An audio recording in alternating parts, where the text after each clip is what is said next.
Are you single and feeling out of the loop? Put away that mouse and get out of the house. Join In the Loop, Seattle's brand new activities club just for singles. Go to intheloopsingles.com today. 92.5. Brooke and Jubal's second date update.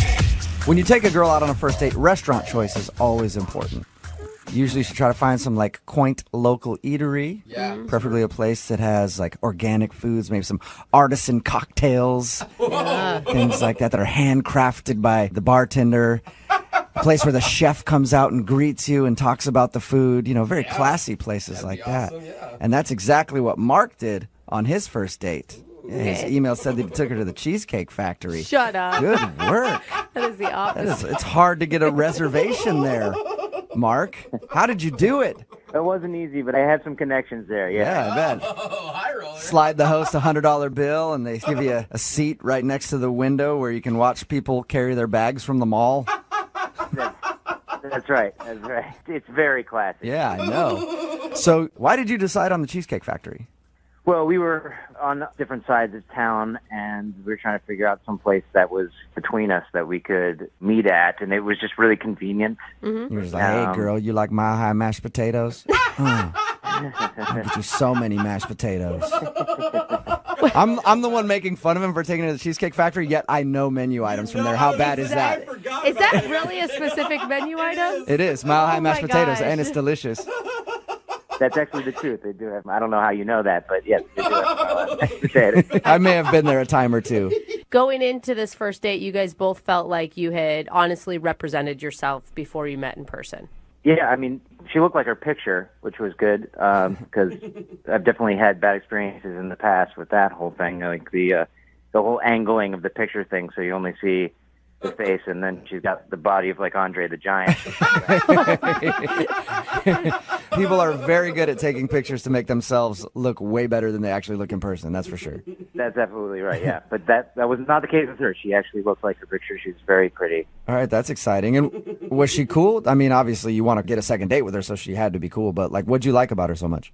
She was really funny, actually. We did a lot of laughing. And I like a good sense of humor, absolutely, is something that's essential to me. And she was really fun. And before I knew it, the dinner was over. Yeah, that'll happen sometimes. You go to a place and you're like, all right, this is going to be like a 2-hour dinner. Hopefully we can talk for a while. And you're like 30 minutes in, you're like, that was quick. Yeah. So now what do we do? So how did you end everything at the restaurant then? Well, when it ended, I wanted to spend some more time with her, and since we were already at the mall, I just suggested we walk around the mall and, talk for a little while. Like, hey, I gotta pick up some. I gotta pick up some new undies and socks. You want to roll with me to the department store real quick? Yeah, no, we didn't do that. We just we walked around. Was she cool with that? Yeah, well, I mean, it was cool in the beginning, but then it did get a little weird at one point. How so? Well, there was sort of a lull in the conversation, and we happened to be passing by a jewelry store, and in my mind, I had this impulsive idea of, why don't I just take her into this jewelry store and do something really crazy, So I followed that impulse, and you buy her jewelry on your first date? Please say you didn't. No, I didn't buy her anything, but I did suggest that we try on some rings. What? On your first date? Are you freaking kidding me? Are you crazy? No, I know it sounds bad, but I wasn't thinking of it like that. I figured it would be a fun thing, that we. What was her reaction when you walked by the Lord. jewelry store and you're like, hey, why don't we go in there and try on some engagement rings? Oh, no. Well, she sort of laughed uncomfortably, but she said yes, because, but at the time I thought it was because she was into it, but. She said yes to it? You guys actually went and sized yourself for engagement rings? Well, I mean, she didn't technically say yes to it, but I said it would be fun, and I kind of dragged her in. Oh, my good Lord. I would be out the door in a heartbeat. How long were you in the store for? I don't know, like a half an hour. Really? Oh, no. Did she, okay, after the weirdness of it, did she seem to be enjoying herself? Well, that's the way I wanted to see it, but in retrospect, maybe not. Oh, my God. What are you thinking, dude? Did you realize how weird that could come off when you were doing it? No, I mean, I kept saying to her, we're just pretending, and I was saying that the whole time. We're just for pretend, just for fun. My heart starts beating faster just walking by engagement rings when I was single. Is that all you did? I mean, did the date end after that? Yeah, pretty much we sort of walked out of the mall after that and walked her to her car, and I gave her a little peck on the cheek and a hug, and I thought I did my best, and I hope that she realized that. How many times have you tried to get a hold of her since you guys went out? I've called her maybe, I don't know, 2 or 3 times. It's always gone straight to voicemail, but I've texted her 5 times, and she responded to the first one, but she hasn't responded since. Okay, I just want to clarify something. So you know what you did was strange to do on a first date. Now looking back, now that she hasn't responded to me, it might have been a little weird for her. All right, well, we'll play a song, come back, call her, and get your second date update, all right? Great. Sounds good. All right, hang on. Moving 92.5. Brooke and Jubal in the mornings. Second date update. If you're just tuning in for the second date update, Mark is on the phone with us. He wants to call a girl named Christina today. They met online, went out on a date. Then Mark made the very sane decision of taking her into a ring store to do some engagement ring shopping on a first date. It sounds made up. Doesn't it? Yeah. According to Mark, he knew that what he did was kind of weird, but in the moment, it sounded like a fun thing. Like, hey, let's just go in here and check out some engagement rings. And now she's not calling him back. All right, Mark, you about ready to give her a call? Yeah, let's do this. I think the mistake you made was you didn't go all the way with it, you know? Oh, What? What you should have done is while you were in the store, purchased a ring without her knowing. Oh, no. And then when you walked her back to your car, got down on one knee and said, I want to spend the rest of my life with you, Christina. I think it's bad enough what I did. Please don't make it worse. But by not proposing, yeah, it is bad. You should have proposed. Go all the way with it. Don't half-ass it, Mark. All right, well, I'm about to dial the phone number and get her on the phone and find out what went wrong on your date, even though we already know probably what went wrong.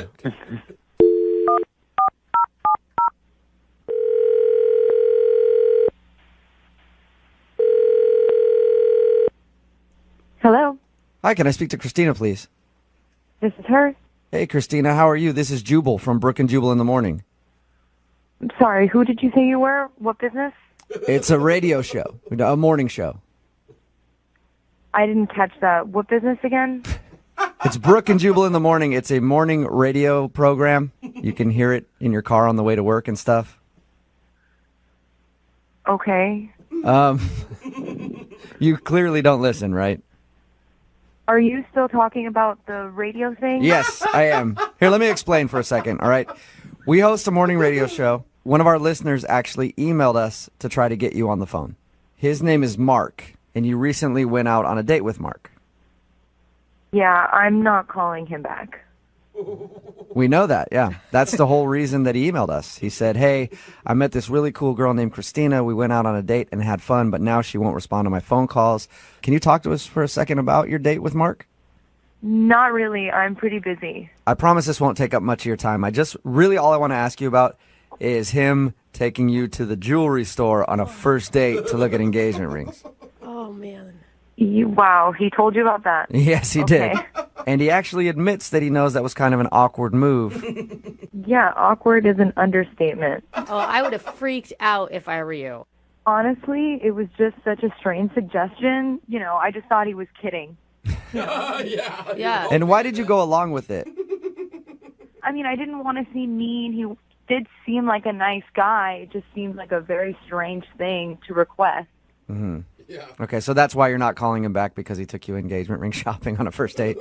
I mean, yeah, there's a little more to the story, but that's basically the main reason, yeah. What's the more?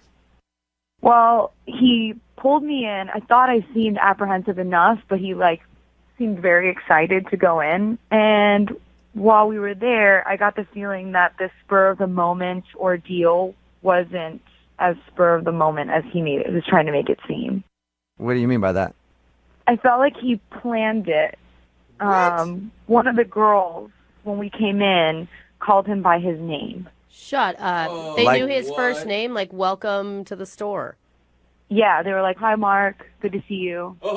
Like this is his first date move? Well, we were looking at a lot of jewelry, and when he went to the other side of the store, I leaned in, and I asked the woman, I'm like, hey, how do you know him? And she said to me, yeah, he's been in here a few times. Oh, what? With So, like with other girls? I didn't get to ask because he was on his way back. But was Okay. she giving you like the look like you need to get out, like woman to woman, this is weird, or he's just shopping by himself and she didn't seem to think anything was abnormal? Neither one. It was weird that she even said that he had been in there a few times. Yeah. Does he have a lot of jewelry? I mean, maybe he's shopping for himself. I didn't notice too much jewelry. Okay, so he's not like a dude with like big watches and pinky rings everywhere and like yeah. No. Okay. Did you ask him about it? Did you ask him like, hey, have you been here before? I didn't know how to, and I just figured this was his go-to date kind of thing, and I kept thinking, like, why? Yeah. Why would you want to bring a girl engagement ring shopping on your first date? How could that be your go-to move? How could that be your first instinct? I don't get it. Don't you want to ask him about that? I would love to ask him if that's his move. No, I'd rather let it go. Well, I can't let it go, Christina. And we're going to have to ask him because he's actually on the other line listening right now. Are you serious? Yeah, I am. Mark, go ahead and say hi. Okay, let me explain. All right. And it sounds really bad, but there's an explanation. I swear, it's not what you think. So this There's isn't. an explanation? Yeah, what's the explanation? This isn't your first date move, Mark? It's not my first date move. I swear, with you, Christina, that was an impulsive move. I that is not my go-to move. The girl on a knew your first date. name. She says you've been Yeah. in there a few times. Explain that. I understand. I I have been in there a few times. I've been in there with other girls, but What? I have. I've been in there with two other Okay. girls. Whoa. But no, let me explain. It's legitimate. I was actually engaged to both of them.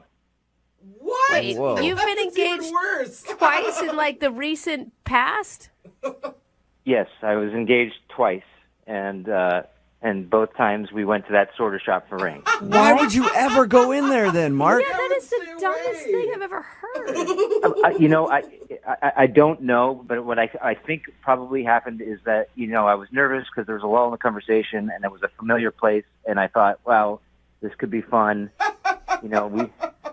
This could be, it's some place that I had some good memories in, and maybe take her in there. When you Good walked memories in, in? when you walked in and the sales lady knew your name, didn't you know, like, oh my God, this is the biggest mistake I've ever made. We need to leave immediately. I didn't even hear her say that. I mean, obviously she said it because Christina heard it, but I didn't. I swear I didn't even hear her say that. I didn't know she knew my name. So, have you been married before? Like, what? You've just been engaged No. twice? Was that recently? It was the last one. Yes, was fairly recent. It was before I met you online. But but yes, I never got married though, and it never happened. I mean, it was both the engagements ended, and but it was never. I never lied to you or held it back from you when we were talking online. It just never came up. I guess that's true. And you take me to the same exact store that you got their rings? You thought that was okay? I was getting nervous because there was a lull in the conversation, and I just pulled you in there because I wanted to shake things up a little bit and get things going. And I realized it wasn't a great choice in retrospect, but I swear, there was no, I had no agenda. It There's was a just for- million other things we could have done at the mall besides looking for engagement rings. There's a million other things. That's a very good You had point. a lot of options, Mark.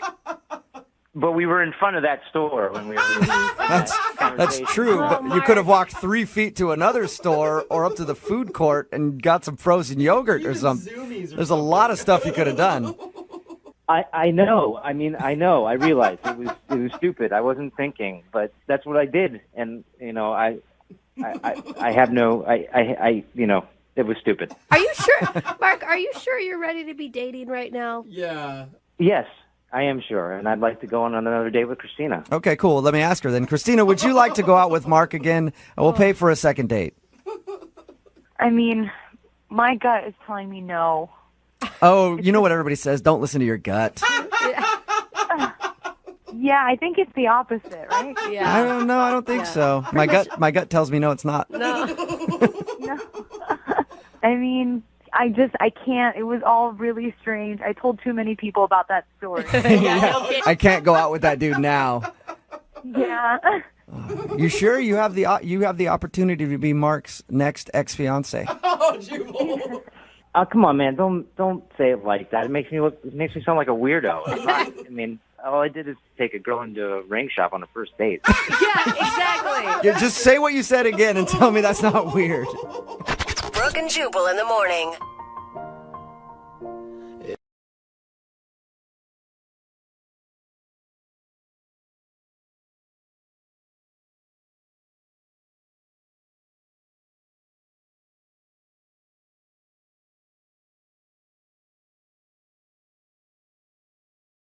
When you're on a date, I think the goal for a lot of people is to just get to a point where you can finally let your guard down. Yeah. Oh, that's a good way to put It's it. the best part. Yeah, and Maybe just trust do what animals do. Oh, wait, what? All the way down. And what Okay. better place to see animals doing what they do than at the local zoo? Oh, Yeah. And that's where one of our listeners, Chris, took his date, and now she's not calling him back. So Chris, what's going on, man? You go animal style at the zoo with your date? Oh, no. We had a very nice date at the zoo. He's like, I don't know how to answer that. No one ever does. Yeah. So tell us about the girl that you went out with. What's her name? Her name's Ellie. Ellie? Ellie. And where'd you meet her? We matched on Tinder, and then I wanted a not a very risky date, and so I was like, "What about the zoo?" And she immediately said yes. It's actually, like, it's a great idea, the zoo. Mm-hmm. Like, there's always something to talk about, look at. A little bit of danger in there, you know? Stick your arm in between the cages of the lion cage, and it's a little bit of excitement I don't in the think day. you're allowed to do that. That's No. exactly the whole point. You're not allowed to. But when you do, it gets the blood pumping. Okay. Things start Renegade. happening. Isn't that right, Chris? That is. And she kept asking me what animals I wanted to see. And I've actually done this before, so I knew for a fact you don't want to go see the monkeys because they might throw poop at you. You don't want to go see the elephants because they're majestic animals, but they stink to high heaven. Also may throw poop. Exactly. So I was sitting there going like, oh, maybe the giraffes would be a safe bet. And she then suggested that her favorite animal is the penguin. No, the penguins stink. I mean, if you're worried about stench, penguins are so stinky. Yeah, I held the baby penguin. They poop a lot. Yeah, they're awesome. They're super cool to So see. cute. Yeah. But if they're the girl's favorite, you have to do it. Yeah. But here's the thing with the penguins, though, is they have that little tunnel where you can look at them as they're underwater. You can't smell down there. And there's not a lot of light, and it's kind of romantic. And so we were just standing there, you know, very naturally watching the penguins swim around underwater. I leaned over to her and kissed her. Oh. Okay. All right. How was that received? She kissed me back, and it was like, this is nice. Perfect. Yeah. And penguins mate for life. They do. Yeah, they do. I learned that from Happy Feet. You should see have what given you her did. a rock. They pick a they rock. do the for their- pebbles. It's so That's how they cute. mate. I know. They're much better than the philandering humans. So it sounds like things are going great. Yeah, and at this point, she asks me kind of very flirtatiously, she's like, hey, have you seen this, I'm brain farting on the name, but it's the documentary about penguins that's out right now. She's like, have you seen this documentary? And I'm A like, Disney one or Oh, something? so she's like really into penguins. really, really into penguins. Okay. okay. And you're not talking about Happy Feet, right? No, You're talking it's about like something a else. documentary. Okay. Like March of the Penguins. Yeah, something. Yeah, it was okay. one of those, very same vein as that. Okay. So she's like, have you seen it? And I was like, no. And she was like, well, why don't we go back to your place and watch it? Oh. Bro. That was, I'm sorry, by her point, smooth. She was so into penguins, I wasn't even sure if she wanted to do like Netflix and chill. It was just more of like Nat Geo and Krill. Like she wanted to teach me everything. Nat Geo and take notes. Yeah. Both sound good to me. Jeffrey's hot no matter what. I know. I mean, but are you into that? Because like, it's cool when somebody has a really cool interest and they're really into it. Yeah, but you always hope it's not penguins. Why not penguins? Okay. Could be anything. So did you end up doing that? No, we went back to my place. We put on the documentary. Nice. And almost immediately we start making out. Yeah. She don't care about It's that no penguin love. She doesn't care about penguins, so. Yeah, she knows enough about penguins already. Yeah. Okay. How was the makeout? Yo, it was pretty good because you got that British guy in the back with the monotonous voice talking. Yeah. David Attenborough or whatever his name is. Here we have Yeah. the penguin. Oh, yeah, turn this up. Okay. So we're making out for about 10 minutes, and then I hear keys jangling at the front door. Oh my God. Do not tell me you have a wife. Oh, I God. don't have a wife. No. I have a maid service. Oh, cleaning. house for- cleaning. Oh, okay. So you had a maid come in? Yes, because I don't have a lot of control over what time she shows up, my maid. Yeah. And I didn't even know we were coming back to my place until we were at the zoo, so I wasn't planning on that. God, and she Yeah. wanted to make out with you with a dirty place? Good job. Yeah. Hadn't even Okay. been cleaned yet. Lots of ladies like dirty places. Brooke, You okay? keep telling yourself that, buddy. I've You just- kissed many women. Did you tell the maid, like, sorry, I'm in the middle of something here. Can you come back later? No, this is not a case. If she's there, she's already traveled a long distance, and so it would be kind of rude to send her away. Agreed. So what, you just let her clean around you're there, while you you guys idiot. were kissing? No. I was like, all right, she's going to obviously clean the living room. I was like, why don't you and I go to the bedroom? No, you can't do that now. I can't. No, you needed to rain check at that point. You Yeah. needed to say, oh man, you know what? My housekeeper's here. Let's go get coffee or something. Making out, there's like a loud vacuum. That's in the weird, background. man. What did she say to the bedroom invitation? She went with it, but like you just said, it was the wrong choice. Yeah. And then the coup de grace was then my maid needed to get into my bedroom, so we had to switch rooms. I was like, Oh, yeah. wow. and at that point, Ellie was like, yeah, it's done. It's not happening. Yeah. It's done for Oh us, man, too, you like it would have been perfect if you would have just ended it when the housekeeper came. I see that now, but I can't hop into my DeLorean and fix that. I know. Yeah, So no. she hasn't texted you or called or anything? Like the momentum was that ruined? I guess so. Or maybe she thought I was desperate because I was like, let's keep switching rooms. Yeah. Next thing you're in the broom closet. Yeah. Like, be quiet, be quiet. You were trying real hard to make it work. Yeah. Well, all right. Well, we're going to try and make it work for you, okay? I think we can salvage this. There's something here. Let's play Yeah. a song. We'll come back. We'll call Ellie for you, and we'll try and get you your second date, okay? That would be awesome. All right. The human male is a clever and finicky creature. He seeks to find a suitable mate online, willing to join him back at his pleasure den. And this particular male, Chris, knows just the bait to lure her in. An unsuspecting female in a documentary about emperor penguins. I kind of like that. Although beautiful, the dating world can be a mysterious and unforgiving place as well, full of surprises because just before he can complete his mating dance, Chris gets an unexpected visitor. Uh-oh.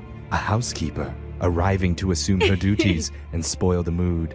Chris is not pleased. Oh, and now we're about to witness one of the most spectacular and peculiar rituals in the mating kingdom, a second date. Hey! To see if we can save the mood. I don't want regular Jeffrey. Bring back documentary Yeah. Jeffrey. Oh, It's sorry, my favorite no. Jeffrey now. Well, if you're just tuning in for the second date, Chris wants our help getting back in touch with his date named Ellie. He was able to get her back to his place where they Yep. were watching a penguin documentary before a maid came in and ruined the mood. So now he's hoping he can get things back on track with a second date update. Do you think that there could be something else besides, the housekeeper coming in? No, because I've gone over this like the Zapruder film, and everything was going great. Then, three's a crowd, and that ruined the mood. Is this weird that she wouldn't be calling you back, right? Like, Yeah, that's the weird part, because I can guarantee, like, the next time there won't be three people. Well, So- maybe That's she a good doesn't thing, like bro. that. Yeah. What was the maid wearing? No one asked What? that. No. No one asked Maybe that. she's just turned off because, it means you don't clean your own house. I don't know. Let's just call Ellie and see what she has to say. Yeah. Get your second date update. You ready, Chris? I'm ready. Thank you. All right, here we go. I'm going to dial the number right now.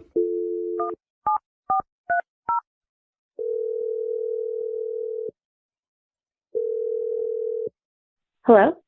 Hi, I'm looking for Ellie. Yeah? Hi, Ellie. My name's Jeffrey from the radio show Brooke and Jeffrey in the Morning. How you doing? Hi. What's this about? Well, this is about a segment that we do on our show, and you're going to be the star of it. Okay. It's a good thing, I promise. Well, I Could think be. That's a big promise. you know what? Jeffrey. I don't wouldn't promise. do that. I'm hoping it's a good thing because we're doing something called a second date. That's where if you go out with someone and afterwards, if that person isn't calling you back, you can email our show and we'll reach out to that person for you to try and figure out the reason why. Oh, you're being serious? Mm-hmm. I thought you were joking about it. No, it's something we really do. No, We are kind of a joke, but I never joke about anything, ever. It's really hard to tell what you're joking about and what you're not joking about right now. Okay, well, I'm just going to drop the jokes. And in all honesty, one of our listeners is trying to get a hold of you. His name's Chris. Oh. How do you know about this? Well, because he emailed us and he Oh, told us a little God. bit about how you two met and that you guys went out for a date. And on his account, it was a really nice time for the majority of your date. yeah, he really liked you a lot. Okay. So now he's confused because afterwards, he's been struggling to get a hold of you and he's hoping to figure out why. All right. And he told you about all this?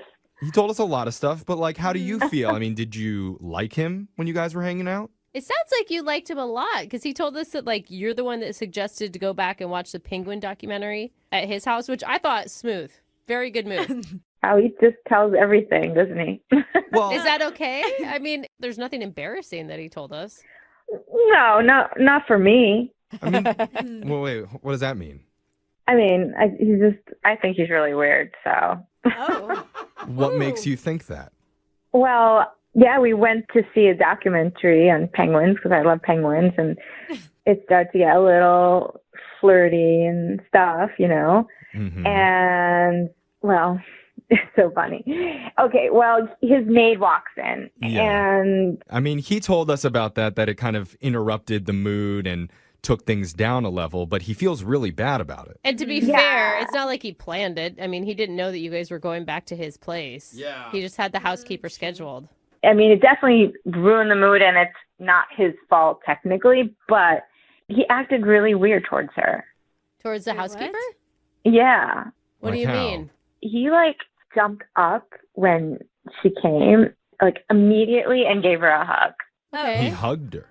Yeah. That's not a big I don't deal. think you do that, do you? I think it's fine. I mean, this person is cleaning your house, and if Yeah. she's been cleaning his house for a long time, like you can establish a relationship. Everybody knows you'd never hug the help, Brooke. Yeah, What? You get up and you go, get to work. Yeah. Who are you? Hey! You're such You a weird do private not- school kid. You don't make eye contact. You can maybe like have a my little God, bit of a it's word not or a two with them, thing. but you don't want to give them the wrong idea. What are you talking about? This person is in your stuff, like literally sees So are like everything. plumbers and stuff. Do you hug them?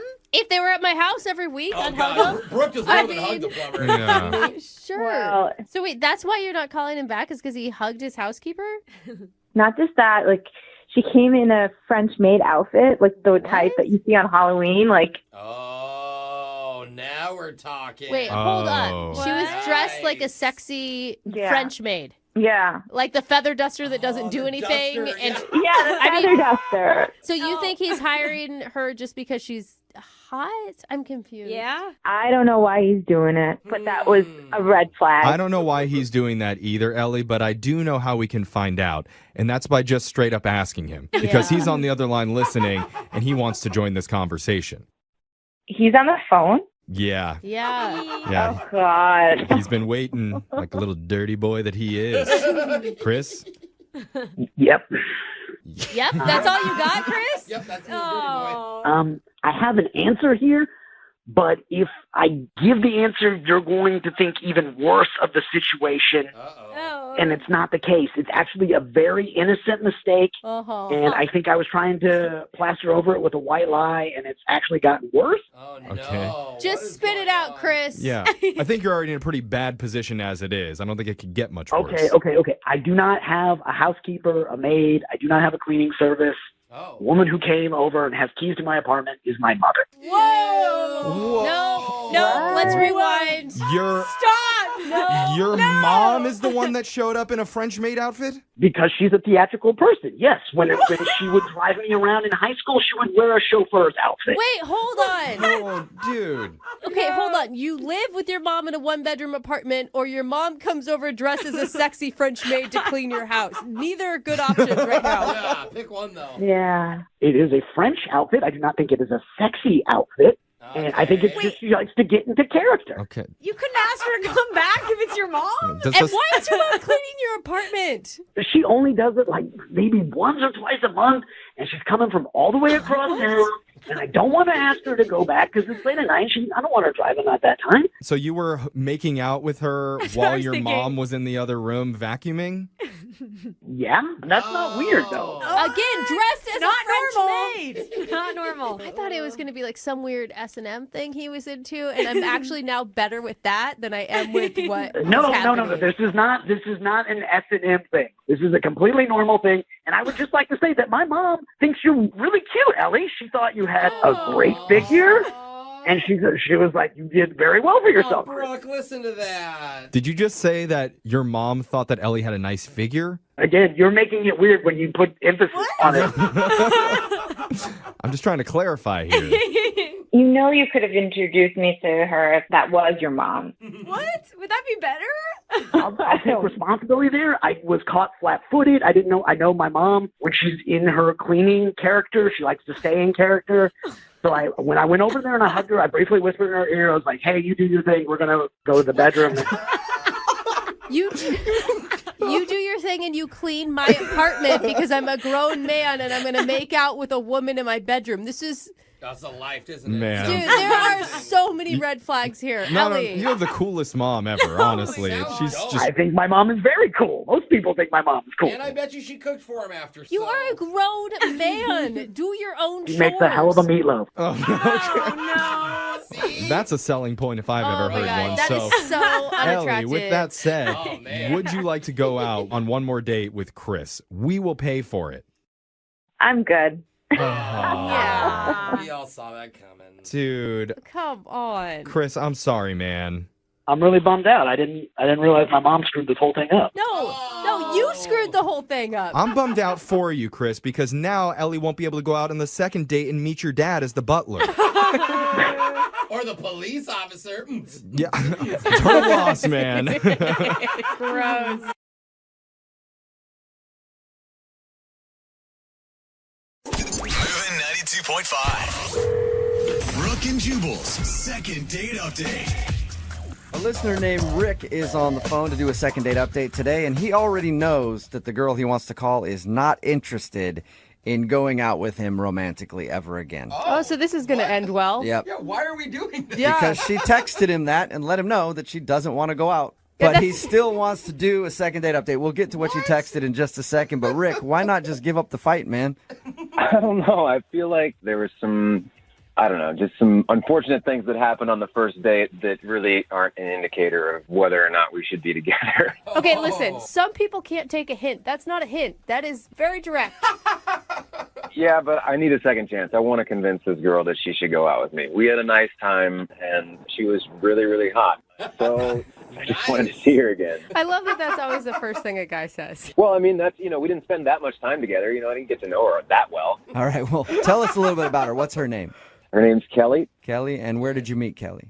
We met online. Okay. She's really beautiful, and it seemed like from her profile, as far as I could tell, she was a really social girl, had lots of friends, and we went back and forth for about a week and a half, just texting each other, and we decided to meet up. We went out and got some drinks, and she said that it was her first time meeting up with somebody from online, which, I don't know, I kind of didn't buy. Oh, you think she's lying about it?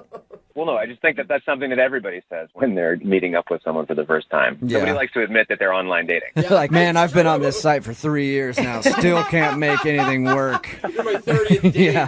All right, so she told you it was her first time dating, but how did everything go with you two? Like, why do you think she doesn't want to go out with you again? Well, I don't know. There were just a couple of moments that were just kind of unfortunate. Like, I made this joke that she did not get, and I don't know, I have a pretty dry sense of humor, and Wait. She didn't get the joke or she didn't like the joke? Those are two different things. she didn't get the joke. Okay, what was the joke? We were having a great conversation. We were laughing, going back and forth, and I just said, God, this is great. I think we should go ahead and make it official, don't you? Totally deadpan.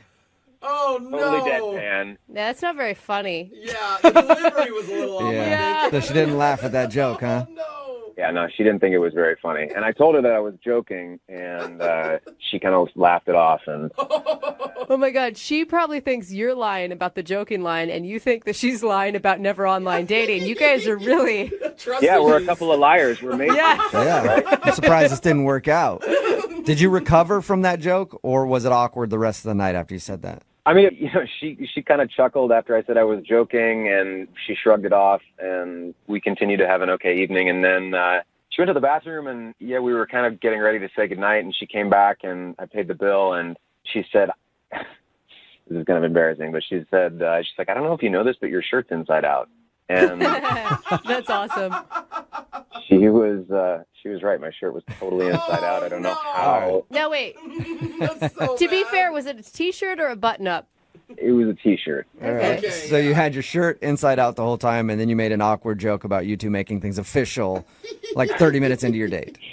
Yeah. So this is why I'm saying I think I deserve another chance, because there were a few hiccups that could have been avoided, and, come on. I just don't think that those two things warrant a I never want to see you again text message. Well, actually, she didn't say outright that she didn't want to see me again. Like, we said goodnight that night, and we text back and forth for about a week, and I don't know, I just felt like she was kind of keeping me at arm's length, like she wasn't really giving me an opening to, ask her out again, and right. And then I finally did, just outright, and she said, I think maybe we'd be better off as just friends. Oh, all right. Sounded like a real nail in the coffin. Yeah. Have you guys talked since that text where she just said, let's be friends?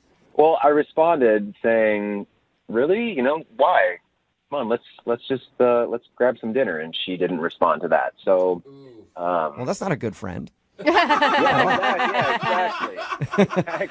I always feel like when people send that text message, it usually means that they're just not attracted to you in that way. That maybe everything else is great about you, but they just have no sexual attraction towards you. Yeah, maybe. I mean, someone who's gutsy enough to tell me that my shirt's inside out, she could have let that slide. She didn't have to tell me that. Yeah. You'd think she'd give you just a straight up answer on what's wrong with you. Yeah, exactly. Which is nothing. Oh, okay. Mr. Confidence. I like that. All right. Yeah. Well, we'll see if that's true. We'll play a song, come back, call her, and get your second date update, okay? All right. All right, hold on. Moving 92.5. Brooke and Jubal in the mornings. Second date update. All right, if you're just tuning in for today's second date update, Rick is on the phone, and he wants to call a girl named Kelly. We talked to him about his first date, and it sounded kind of like a disaster. But Rick, I think actually you got something way better than getting another date with this girl. Really? What's that? You made a friend. That's right. We all need more friends. Rick made himself a friend because after their date, they were texting back and forth a little bit, and one of her texts said, you know what, I think we're better off as friends, and that's the last time she's talked to him. So she's not really a good friend that you keep in touch with a lot, but she is a new friend, and I think you should just rejoice in that, Rick. Oh, God. I think that's a no from Rick. I don't think he's excited for some reason. Yeah, got plenty of friends. Would really just like a second date. Okay. And were you really into her at the end of your first date, or is this one of those want what you can't have type of situations? No, she's great. I really would like to see her again. Okay. That's the truth. Okay, and just to recap, there was an awkward moment on the date when he made a joke that they should make things official. She didn't get the joke, so he thinks that could be reason number one why she just wants to be friends with him. And then he also was wearing his shirt inside out the whole time, and she waited until the date was over to tell him that. That's another reason that he thinks she doesn't want to go out with him again. All right, Rick, I'm about to dial her phone number. Here we go. Okay, thank you.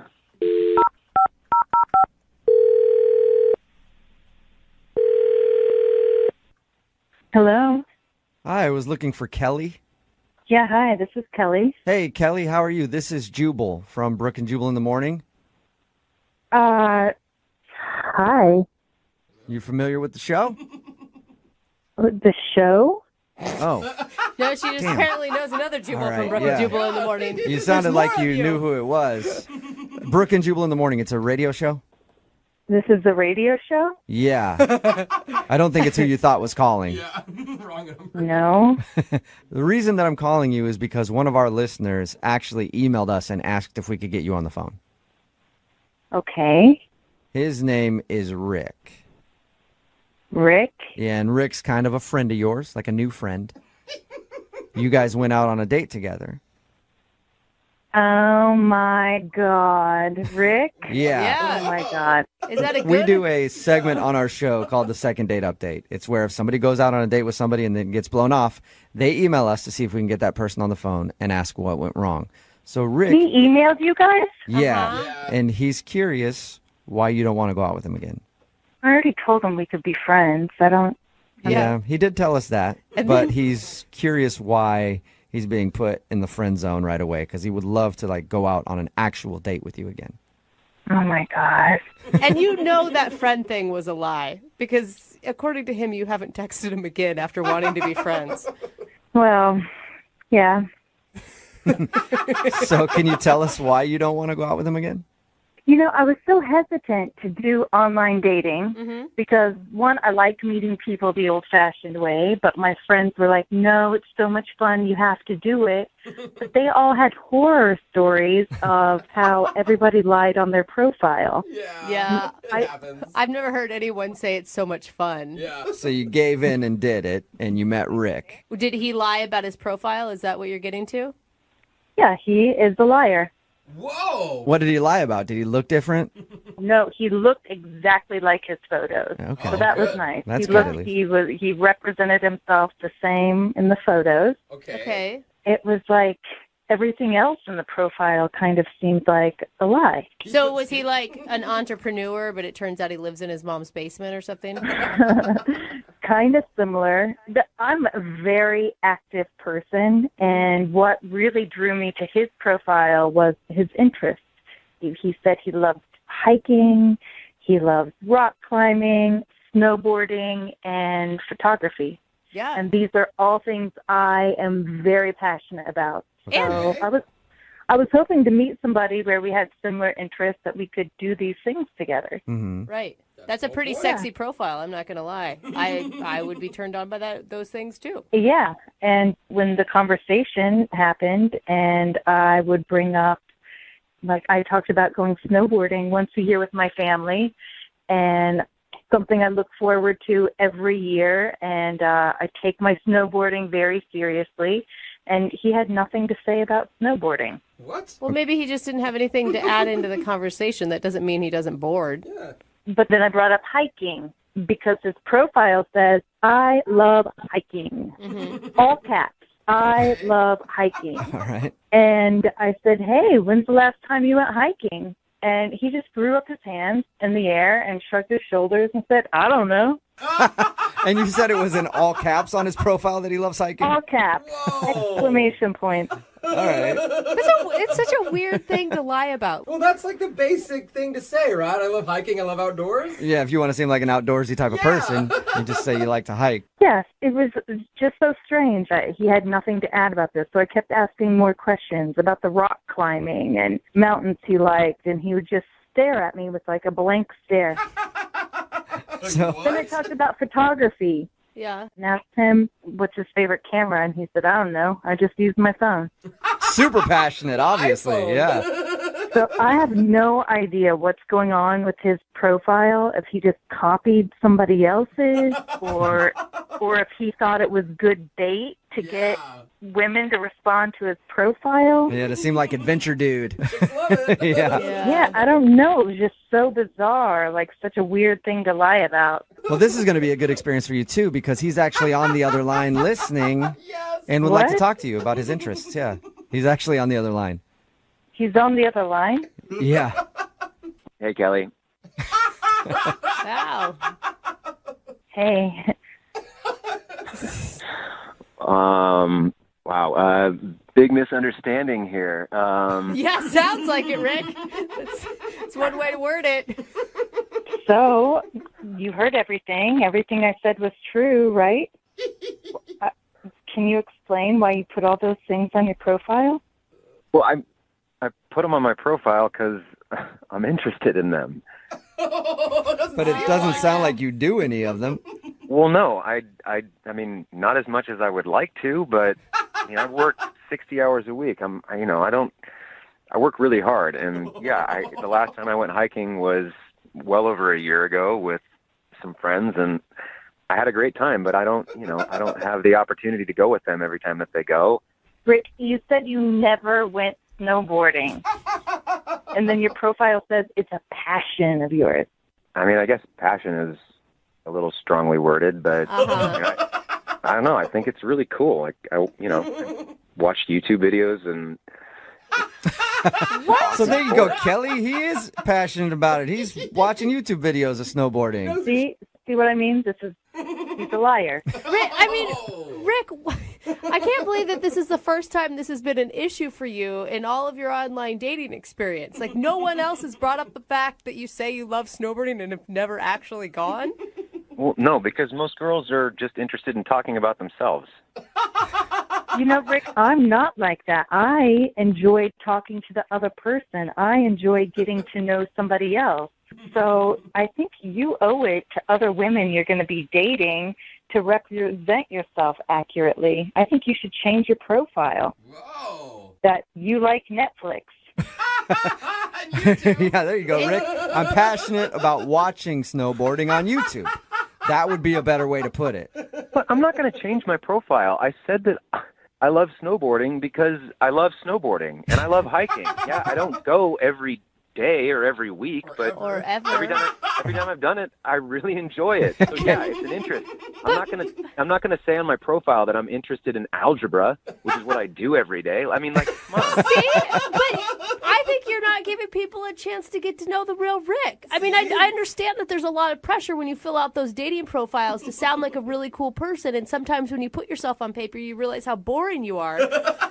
But there's got to be something that you're passionate about that other people are passionate about too. Does being passionate about something mean that you have to do it? Like, well, generally, yes. Really. I think so. Yeah, not really at all. Like, Rick, at least you should try it once if you're passionate about it. You can't say you're passionate about it and have never done it. Okay. You come off a liar. Okay, Kelly, I get what you're saying, but I think that calling me a liar is a little harsh, don't you think? I mean, yeah, okay, maybe I do need to try something before I say that I'm passionate about it. I mean, maybe you could take me snowboarding. I would love that. Hey, there you go. Kelly, would you like to go out on a second date with Rick? We will pay for it. Not the snowboarding, that's expensive, but we'll pay for you guys to go out and maybe set up a snowboarding date. You know, I'm a little hesitant because he lied, but I'm also very interested to see him on a snowboard. Oh, my God. All right. So is that a yes? You will take Rick to experience his passion for the first time ever. And you guys are paying for this. We'll talk about the snowboarding thing, but we'll get you out there. In that case, I would be honored. Oh, my God. Rick is going to hate it. The first day of snowboarding is like the worst day of your life. You will never have a more hurt butt ever. No, this is going to be awesome. I'm really looking forward to getting out there and discovering more about my passion. Brooke and Jubal in the morning. I think everybody who does online dating learned a very valuable lesson today from the second date update, and that is lie on your profile as much as you want, because it doesn't matter. You'll get another date anyway. If you missed it, Rick wanted to call a girl named Kelly. They went out on a date. They met online. It turns out that the reason she didn't want to go out with him again was because all of the things that he listed as interests on his profile, he didn't know anything about.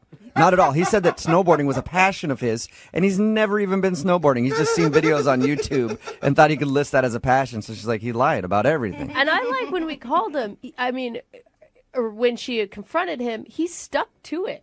Yeah. Like, he didn't just say, you're right, I made it up to meet chicks. Yeah. He said, no. It's still a passion of mine. I don't have to do it to love it. Yeah, you can still watch it and enjoy it. Anyway, they did decide to go out again, and maybe she can take him snowboarding someday. Yeah. So, we'll see how that one goes. Remember, if you want to do a second date update, all you have to do is email the show, and we will call the person who didn't call you back.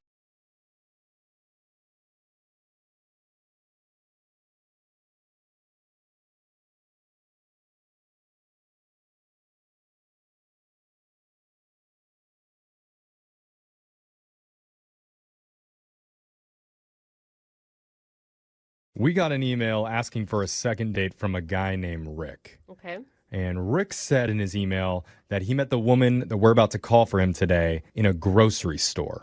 Yeah, I've heard that happens every once in a while. Well, that's already a little bit cliche, I think. Oh, you don't like the way they met. Sorry, Jeffrey. Well, so Rick, please just tell me it wasn't while you were squeezing the melons and she came up to you and asked, "So, are they ripe?" Oh, wow. I didn't even Rick, I don't know if I can handle that if that's what actually happened. Please tell me that's not the case. No, that's exactly what happened. Oh. It's exactly what happened? No, I'm joking. That's not what happened. Okay. Thank God. I thought it played out by like some bad amateur video. No, I like that though. Okay. I bet you would like All that. right, you sickos. Okay, wait. So how did you really meet her at the grocery store? We're in the wine aisle, and I saw this girl, and I was like, she is gorgeous. So I kind of fibbed a little bit. I kind of told her, like, I know a little bit about this stuff. So I just kind of found the most expensive one, and I was like, oh, this one's worth the money. You know, that's the one. That's, my... You know nothing about Yeah, wines. and before you know it, you're telling her you own a vineyard yourself. Yeah, I grow Savagnog Black in my... It didn't go that far at all. But, you're not going to go wrong with that. So then I was like, if you need someone to drink this with, I've also got some good bottles at my house. And Whoa, you move quickly, sir. Nobody snuck it in, so it wasn't like creepy. That wasn't a sneak. That was a full-on attack of come back to my house and drink with me. Well, got her number. It worked. Okay, so what's this girl's name? Stephanie. Stephanie, okay. So what did you guys end up doing for your date? We went to a wine bar. Of course. Oh, no. See, this is bad, though. At some point, you're going to get called out for being an idiot when it comes to wine. Well, I know a little bit, but, and also YouTube, so I'm fine, watching the wine videos. Yeah, sure. Yeah, that's good. Learning some vernacular and legs and nose, so. The legs on this, very svelte. It's a very aromatic red. Use the word notes as much as you can. It's oaky. Everything's oaky. All right. Is there anything that's not oaky? See? That all sounds good. I'm down, yeah. So how did things go? I thought they went great. So we were at the wine bar for a little bit, and then we went to another place. We were playing pool. Oh, fun. Yeah, and that's exactly right. She's just fun, She's recently divorced. She's not. You know how those recently divorced women are. Really? They're so fun. She's like, I want to do anything. I'm down for anything. Yeah. You usually don't say one thing and then right into divorce after it. I mean... Yeah, that was an odd placement. Yeah, it was. I mean, it's good that you're open to We get dating people who have been married. All right. She just, finally has some freedom, so I think she's just excited to go on a date, and we just had a lot of fun. I mean, there was even another couple playing pool, and she's like, let's play pool with these guys, and how do we make it more interesting? So we end up playing for money. Whoa! Dude, this woman is out to make up for some lost time, Yeah. it sounds like. Bull shark. She's got you I like gambling on night one. Yeah, I felt bad. Like, I missed most of the shots, actually. It was on me, but she's just like, hey, let's have a good time, and hey, here's some other people, and, she just was just not like, oh, look at these guys or whatever. It's just, let's have fun, let's interact. Yeah. You guys fight each other and I'll watch. Fun.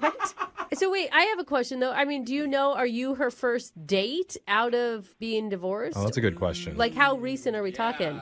A few months, and I think I am. Like, there may have been like a coffee kind of thing, but it was vague. Okay. And I didn't want to keep pushing. So how did things with you and Stephanie end? Great. I dropped her off, gave her a little kiss on the cheek, said, love to see you again. So, she said, yeah. Oh, she did. Okay. So she smiled. Yeah. I mean, that was my first thought is like maybe she's just not ready to date one person yet. Well, there's more. Oh. A few days later, I went to her apartment complex, to drop off some flowers, and that main door, was open. The gate or whatever. So I go to drop off the flowers at her apartment door, setting them down, the door's open a bit. It's like unlocked. Please don't tell me you opened the door further. Yeah. Hopefully you shut it and left. Well, no, that's the thing. So I, kind of hollered in there. There was no answer. So I'm like, go inside a bit. Thought I put well, the door was open. I don't know. Maybe she's there, but hang on still, even though. Oh, no. So I go in, set the flowers down. Hello, look around a little bit, and nobody there. As I'm leaving, someone down the hall is also leaving, so they see me leaving the apartment. Oh, no. That's a bad look. The neighbor. So, yeah, the thing is, like, I'm not sneaking out, running. I don't have an armful of things. It's just a weird, they don't know who I am, all that. And I bet you were acting super sketchy because you knew you weren't supposed to be doing that. So even if you weren't doing anything necessarily wrong, you probably still give that vibe off like... High alert vibe. Yeah. Well, that might be it, or just the flowers in the, In the house? How creepy is that? Yeah. You get home and you have flowers So already? I've left messages, tell her to call me back and all that. She hasn't, so I'm like, it looks weird, I get it, but, at the time, and I just want to say, look, I apologize for all of that. Now I know, should have just left him there. And Sorry for breaking and entering. My bad. He didn't break, but he entered. Okay. So after that whole thing happened, have you been in contact with her at all? I have left messages, saying, hey, call me back, this and that, phone calls, text. But you didn't explain the door situation to her in any of those? No, because it kind of hit late. Like, at first, I just thought I just want to talk to her. And then as time went on, I'm like, now it'll seem weird if I'm like, oh, wait, by the way. So it's like, she'll call back. And then it gets that tipping point or wherever where she's like, hasn't got a hold of me. I'm like, well, now is it too late? So You gave us a real challenge today for the second date. I know, and I get it. But we're going to... Intentions are good. Yeah, Whatever, you sneaky we're going to little try and man. help you, okay? We're going to play a song, we'll come back, and then we'll call Stephanie, the fun divorced wino, and we'll try and get you a second date, all right? Yes, please. Thank you. All right, hold on. You're just tuning in for the second date. We've got a guy named Rick on the line, and Rick knows all the secret tricks to seducing a woman. Does he? First, you need to find one wandering the wine aisle of the local grocery store and just start suggesting random bottles to her. Doesn't matter if you know what you're talking about. Bonus points if she's recently divorced, because chances are she's probably up for a fun time. Then you take them out and lose some money in a billiards game to show not only are you not athletic, you're also not worried about your finances either. So take all your money. And finally, break into their place when they're not home to leave them some surprise flowers. I still can't believe it happened. Hey, need to correct you on that. Did not break in. Door was unlocked, so Okay. entering, yes. But you were so sneaky. You snuck through the first locked door of the apartment building to get to the second one that was open. Well, it didn't sneak. The guy coming out held it for me, so I mean... There you go. I mean, it's handed to him. Yeah, no wrongdoing there. But now, after that, Stephanie is not answering any of his calls or messages, so he wants our help. Yes. Rick, I mean, can you imagine coming home, okay, Mm-hmm. and finding flowers on your table Even I would be freaked from out. the person you went on one date with who has never been to your house? Sounds lovely. Oh my God. I'd be on surveillance cameras. I would be calling the cops. Oh my God. Yeah, I get how it sounds, but there was no intention of anything bad behind it. Okay. All right. All right, Slick Rick. Well, we're gonna call Stephanie for you right now. You ready? Let's do it. All right. Okay. Here we go.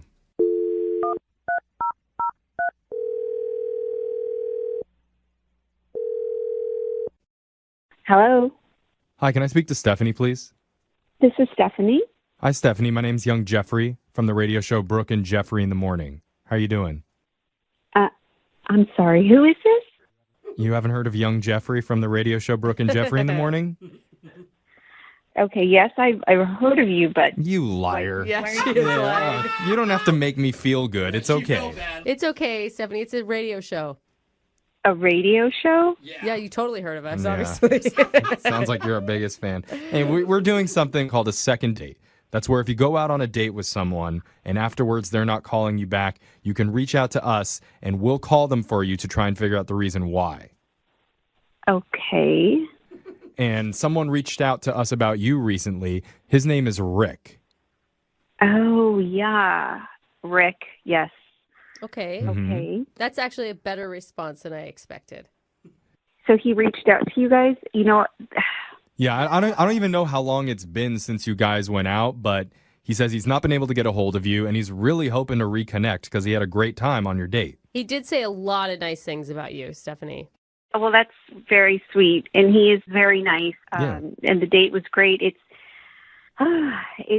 really my fault that I have not reached out to him. I've not returned phone calls because I have just been, my life has been crazy these last couple of days. I had to go check on my parents because my mom wasn't well, and it was a little bit of a scare, but everything's fine now. But Well, that's good. Oh. I mean, at first I thought you were lying to us, but it sounds like legit. You've just been. No, it's totally legit. I saw a couple of messages from his number, and I just wasn't in the headspace to answer them, but I should give him a phone call back. Yeah. So you weren't freaked out by Rick at all? No, on the date, no, he was so nice. Actually, when I came home, there were some flowers from him, and it was just, I thought that was very sweet. Okay, so you got the flowers that he dropped off for you. Wait. I got flowers. I don't know how they were delivered. Okay. Do you live by yourself, Stephanie? No, I have a roommate. Oh. Oh, okay. Why? It's just interesting. Very That's all. interesting. Okay, I think I'm missing something. All I know is I got flowers. Is there something wrong with the flowers? Well, no. I mean, No. Yes? no. There doesn't have to be. I'm just. Kind You don't of. tell her. Well, you look. You I want think to. she needs to know. It sounds like you were going to call Rick back anyway, right? Well, I mean, eventually, yeah, but Well, sometimes eventually happens right now. The old saying. Yeah, you know how they say that. Because Rick is actually on the phone, and he's been wanting to What? talk to you. He's been listening this entire okay. Oh, this is very okay. time. Rick, you there? Hey, Stephanie, how's it going? Hey. How's it going? Hi, Rick. Hi. Good to hear your voice. I'm sorry to hear about your parents. Yeah. So hi. Better, better though, huh? Hi. You like the flowers, huh? Yeah, I do like the flowers. But apparently there's a story that I'm missing, and I'm. What's going on? It's you're gonna love it. It's a really funny story. So after our date, which was great, I had such a good time. So I had thought I'd bring you flowers a couple of days later. Went to your apartment building, and guy was coming out the main door. So I went in and found your name. Okay, wait. You didn't buzz to see if I was home. You just came in. Yeah. Yeah, I guess I could have buzzed, but I don't want the guy holding the door and be like, well, hang on a second. Then it looks, looks goofy. And then I saw your apartment number, your name on the mailbox. So, yeah, so I went up to your, you went came up to your apartment. Yeah. Oh, yeah. Okay. So setting the flowers down by your apartment door, and, creaks open a bit. I notice it's open. So I, just kind of peek my head in and, hello, anybody here? That kind of thing. You stuck your head into my apartment. Yeah, just because, the door's open. I don't know if you were there. I don't want to leave the Did you flowers. knock? Someone else could. Did you knock, or you just opened the door and came in? I don't know. Maybe I did a knock or said knock, something like that. I don't know. How people do that. Yeah, I addressed. Yeah, this is cute. And then, so then I go in and set the flowers down in the kitchen, and So you were just walking around my apartment. I wasn't just walking around. I just put them on the kitchen table. Then I'd have to go to the bathroom. What? You wait a minute. Well, wait. You didn't tell us that part. Yeah, You sorry. used her bathroom, Rick? Well, yeah, I had to go. Yeah. Wow.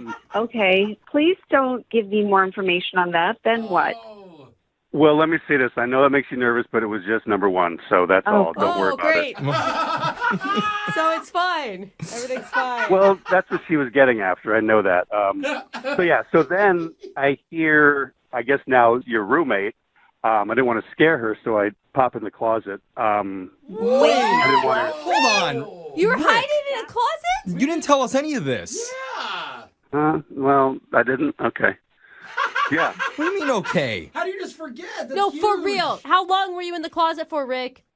Just like 15 seconds or something. I didn't want to scare her. I didn't want her to come out and be like, oh my gosh, there's a guy standing here. Wasn't creepy. It was a sweet gesture. No harm, no foul. Well, it sounds good on our end. No, it doesn't! You used her bathroom. You hid in a closet, Rick. It's not good. It was None only of this number is one. good. It was only for 15 seconds. And you don't even understand that it's a bad thing. That may be the worst piece of it all. Well, it would have been worse if he had Thank popped you. out in the closet and scared the roommate. No! You shouldn't go into someone's house. Well, once you're already in, what are you going to do? Well, you shouldn't have been in. That's the whole thing. Yeah. That's the thing. It's not creepy. You're fantastic. No, it is. It was Okay, but so fun. Okay. It was so fun. Like you just said, it's creepy that you don't get that it's creepy. Like this is not normal behavior. Like, this sounds like an episode of Dateline. He yelled hello. He yelled hello. The one thing it doesn't add up is why did the roommate say hello back?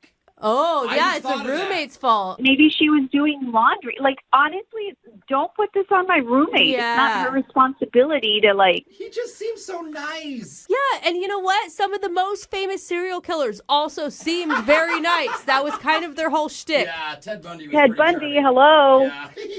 Yeah, come on. I mean, yeah, you guys are supposed to be on my side, you know. Bundy, he never brought flowers anywhere, so... Yeah. You know what? That's a fact. That's it. That is a fact. I mean- Trust a man because of the flowers. Yeah. Come on, Stephanie. He's a step up from Ted Bundy. And with that said, I'd like to offer to send you guys out on a second date.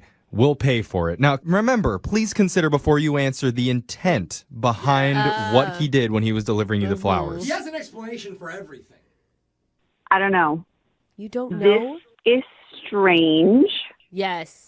A lot strange, and I need to think about it. Go with no. Say no, Stephanie. Brooke, what are you doing? I'm sorry, girl to girl. I got your back. That is too much. Yeah, Let's pretend I never made this phone call and you don't know the story about the flowers. There you go, Steph. Can you get a little spontaneous amnesia, Stephanie? Can you do that for us? Come on. You guys, I'm sorry. I can't give you an answer right now. I really do need to think about it. This is a lot. I need to, like, chill out. Good guys finish last. Yeah, that's the moral here? Sorry, Rick. Uh-huh. Yeah, sorry, Rick. Sorry for hiding Well, in that I mean, closet. Didn't work out. She didn't say no. She just says she has to think about it. So there's still a shot for you, all right? No, we know what that means. I'll bring her some flowers. Don't. Yeah, I think that's a good idea. Don't. Please don't. Moving 92.5. Brooke and Jubal's second date update. Sarah is on the phone this morning. She wants to do a second date update for a guy that she met named Timothy. She thinks that she may have screwed up with Timothy by inviting him to meet her friends too early. Oh, I could see. That could happen. On a first date. Oh, that is really So, early. It's kind of weird. Jumping the gun there. I guess her friends have like a game night, and she invited him to come to the game night for a first date. That's kind of fun, though. I can see either way. I wouldn't think that would be awkward. I think that would be okay. Sarah, how are you? I'm good. How are you guys? Whoa. Hey, Sarah. You got like Jeez. quite the voice there, Sarah. Do you just wake up or is this all the time? Why? What do you mean? You sound like a phone sex operator. I mean, Oh, really? yeah, there's no way Yeah. to even gloss over that Two fact. men in this room have lots of experience with it, so they can tell you. What do you do for a living, Sarah? Oh, I just do retail. Do you? Can I? Yeah, I mean, you were missing your calling. I will tell you that. Sarah, why don't you tell us a little bit about Timothy, the guy that you want to call today? Oh, Timothy, he's just a really great guy. Very intelligent, well-read, interesting. Sarah, is this really your voice? Yes. Okay. Be Cont- mature, Continue. you It's- guys. well, come on, It's Lydia. hard It's to hard to it's hard to concentrate. concentrate. I and think can't about anything even else. concentrate. Like, tell me about Timothy, and then I feel dirty for asking. So keep telling us about sexy Timothy. Well, I don't know, he's a great conversationalist and very deep, and How did you meet him? just actually a friend of mine set us up, and he's just, wow, just his aura, too. I just feel like we're different, but I think we complement each other. Now, so- your email that you sent us said you think you freaked him out by having him come over to a game night and meet your friends on a first date. Well, things were going so well at dinner, and to be honest, I just wanted to still keep it going. And so my friends are having a bunch of people over for food and drinks, and they have like game night.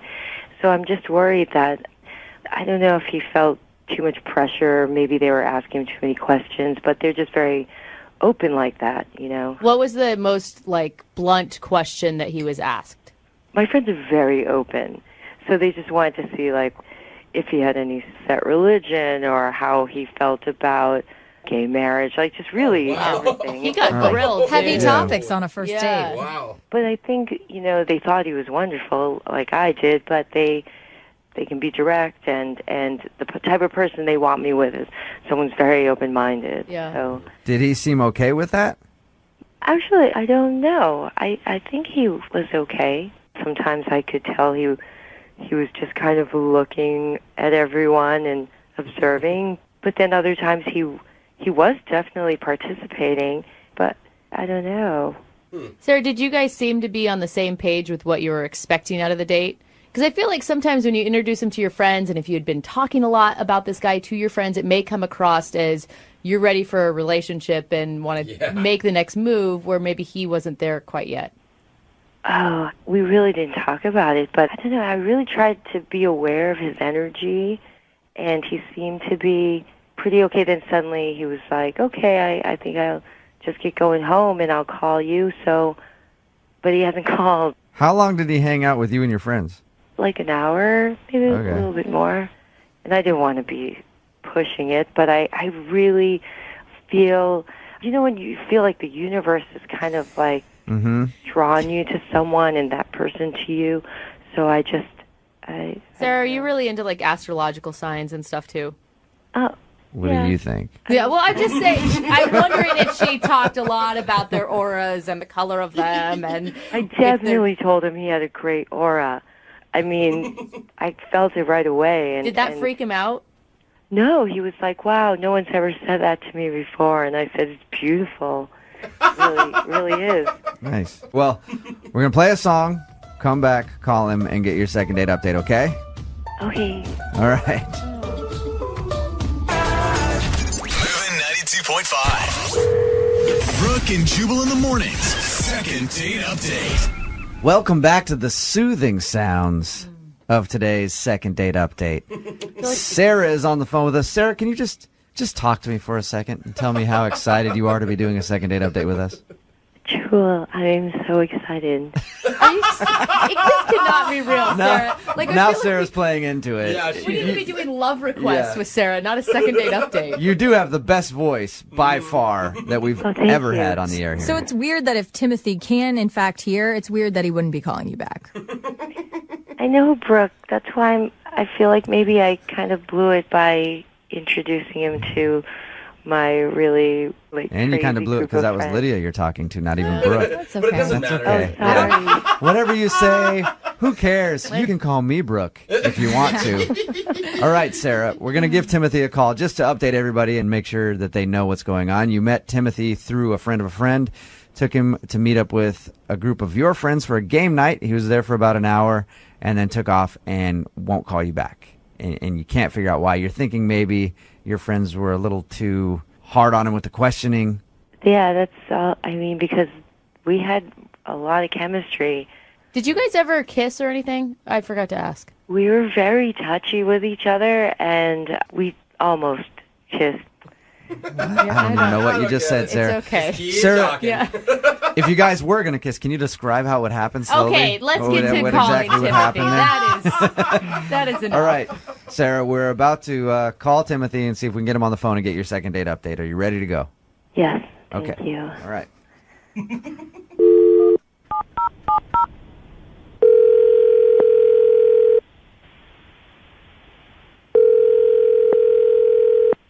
Hello? Hi, can I speak to Timothy, please? Yeah, this is Timothy. Hey, man, how are you? This is Jubal from Brooke and Jubal in the Morning. I'm moving 92.5. Like a radio station? Like the radio station. The only one. How are you? I'm good. What are all those voices in the background? Oh, that would be Brooke, Jose, Lydia Cruz, and then me. I'm Jubal. We're a whole show. Hey, guys. What's up? Awkward. I don't listen to the radio that often. I do like podcast stuff.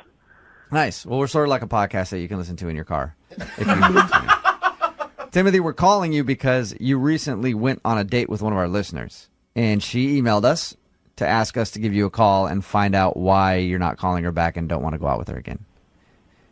Wow. Okay. Who was it? Her name is Sarah. Okay. Yeah, I remember Sarah. How could you She has a very sultry voice. You can't forget Sarah. Yeah, she does. She has a very nice voice. Did you enjoy your evening with Sarah? It was going really well at first, and then we went to her friends for a game night, and then it kind of just got weird. Did they grill you too hard? Because it sounds like they came in pretty heavy with the questioning. Yeah, I mean, her friends were a little bit weird, and I wasn't expecting it. I don't know. It was just strange overall. What were her friends like? Her friends were, like, Wiccan. Oh. like Wiccan witches. Like witches. Oh. Yeah, like that's their So what religion do they or whatever. Do they make you dance around a tree? What'd they do? I mean, that was so weird. They just had a weird vibe to them. Like they were almost like, like reaching out to me or trying to explain it to me in a weird way. And the game seemed a little bit Wiccan that we were playing. Did you do any seances? Ouija board all night? I mean, honestly, I left after an hour because I was afraid that it was going to like deteriorate into like seances or candles, wax being poured on me or something like that. I know a couple Wiccans, and they don't do that. They mostly just worship trees and stuff. So you might have been prancing around in some leaves or something later on, if that's weird to you. But what kind of games were they playing?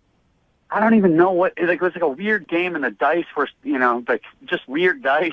like the dice were really strange, and like the board looked like a bunch of astrology and fire and stuff like that. Like it was like kind of all over the place. So were you able to keep up with the games, or were you not even playing? You were just kind of there watching I didn't them. know what the game was. Like it's like like I didn't land on Boardwalk at any point. Like. Did she prepare you for this at all? Like say, hey, we're going over to game night and it's not going to be anything Parker Brothers style? No. She just was like, hey, I want to come over to my friends for a game night. And I was a little taken aback, but I was like, sure, I'm game. So like, yeah. And I don't even want to say like anything rude about Wiccans if I'm on the radio. Like it just wasn't my thing, We talked to Sarah.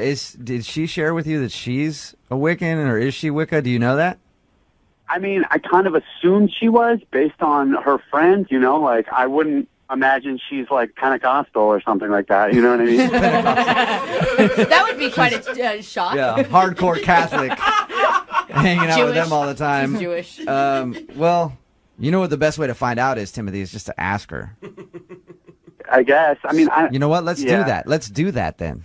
Because Sarah is actually on the other line and heard everything that you just said. Mm-hmm.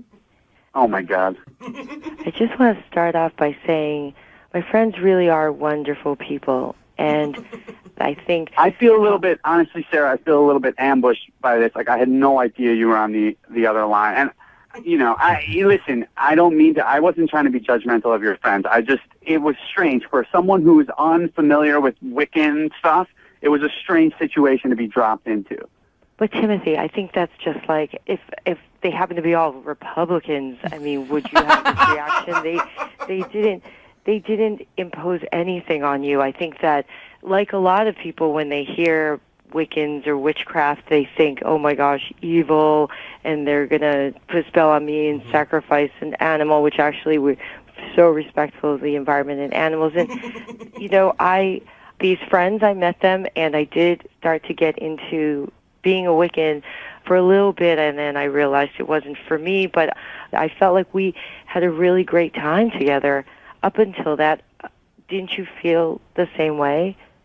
I did. I felt like we were having a good time, but I was weirded out. So you're still friends with them? Because I understand that you're kind of on the offensive here, but it's not like they were bad people. But it would weird out anyone to jump into that. You know what I mean? I mean, Sarah, you could warn them maybe. Mm-hmm. And it's not like they're weird freaks or whatever, but you could say, hey, just to let you know, this is not the normal everyday kind of game night. It's summer solstice. Yeah. Whatever you want to say, but maybe let them know. There was a full moon that night, and I thought it was a really beautiful symbol of our date, actually. But besides that, it really was just a few friends who happened to be Wiccans that were playing games that aren't the traditional games, and I was so excited for them to meet you. So I really feel like a lot of this is you heard the word Wiccan and just thought the worst or whatever your preconceived notions are, I guess. Look, there was a little bit of that going into it, but like when you hear the word Wiccan and people are a little bit different or whatever, you don't necessarily know what you're getting into. But they were nice people. They weren't exactly my cup of tea. I didn't feel comfortable. I don't know. I feel like I'm being judged I for want something to see you again. I'm not practicing any religion. I'm just really more into meditating and Okay, Sarah, so you want to go out with Tim again. Tim, would you go out with Sarah again? We will pay for a second date. I mean... Oh, come on, Timothy. How can you say... I mean, even after that explanation and that soothing voice... You're right. You're right. You're right. I mean, yeah, we had a good time up until that point. As long as I don't feel like, uncomfortable or there's not any situation like that, I did have fun, and I would like to go on another date. Perfect. Yeah. And we will send you guys out again. Woo-hoo! We'll pay for your food. That's amazing. I'm so happy. Thank you so much. I'm excited to see you again, Timothy. I'm excited to see you again, too. Yeah. I'll buy you a couple broomsticks for transportation. Oh, come on. It's all good. Brooke and Jubal in the morning.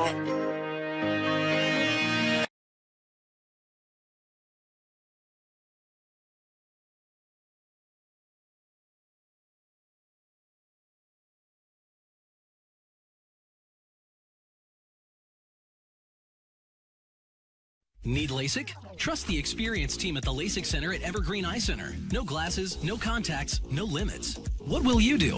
LASIK at evergreen.com. Moving 92.5. Brooke and Jubal's second date update. One of the first things you think about when you take a woman out on a date is, I wonder how many miles she's got put on her tires. What? Who thinks about that? Every guy thinks that. And Daryl, who's on the phone for a second date update today, knew exactly how many miles she had on her tires. I don't understand. Is that an age thing? What does that mean? Sex thing? Tell you about that in just a second. But first, let's meet Daryl. What's up, Daryl? How are you? Hey, I'm doing real well. How about you guys? Not too bad. I don't know. I think I may have bald tires, but I don't really know what we're talking about. Whoa, bro. Yeah, I'm sure your tires are fine. I don't know. I mean, I'd trust her if she says that her tires have been, put through the mud a few times. I mean, who knows? What is a tire analogy? It's driving me crazy. Before we get to the tire thing, Daryl, tell us about the girl you want to call today. What's her name? Her name's Destiny. Destiny. All right. And where did you meet Destiny? We met online. We were going back and forth, and I'm kind of a car guy, so I was talking to her about mine. And then she says, oh, I've actually needed to get my tires rotated for a while. And I'm thinking, okay, this might be a real good time to make this date happen. Huh? So, I had a coupon to a shop I know a guy that works at, get our tires rotated. I said, hey, we both can go, but I didn't tell her. I made it a surprise. Wait, hold up. What was the surprise? The tire rotation or the coupon?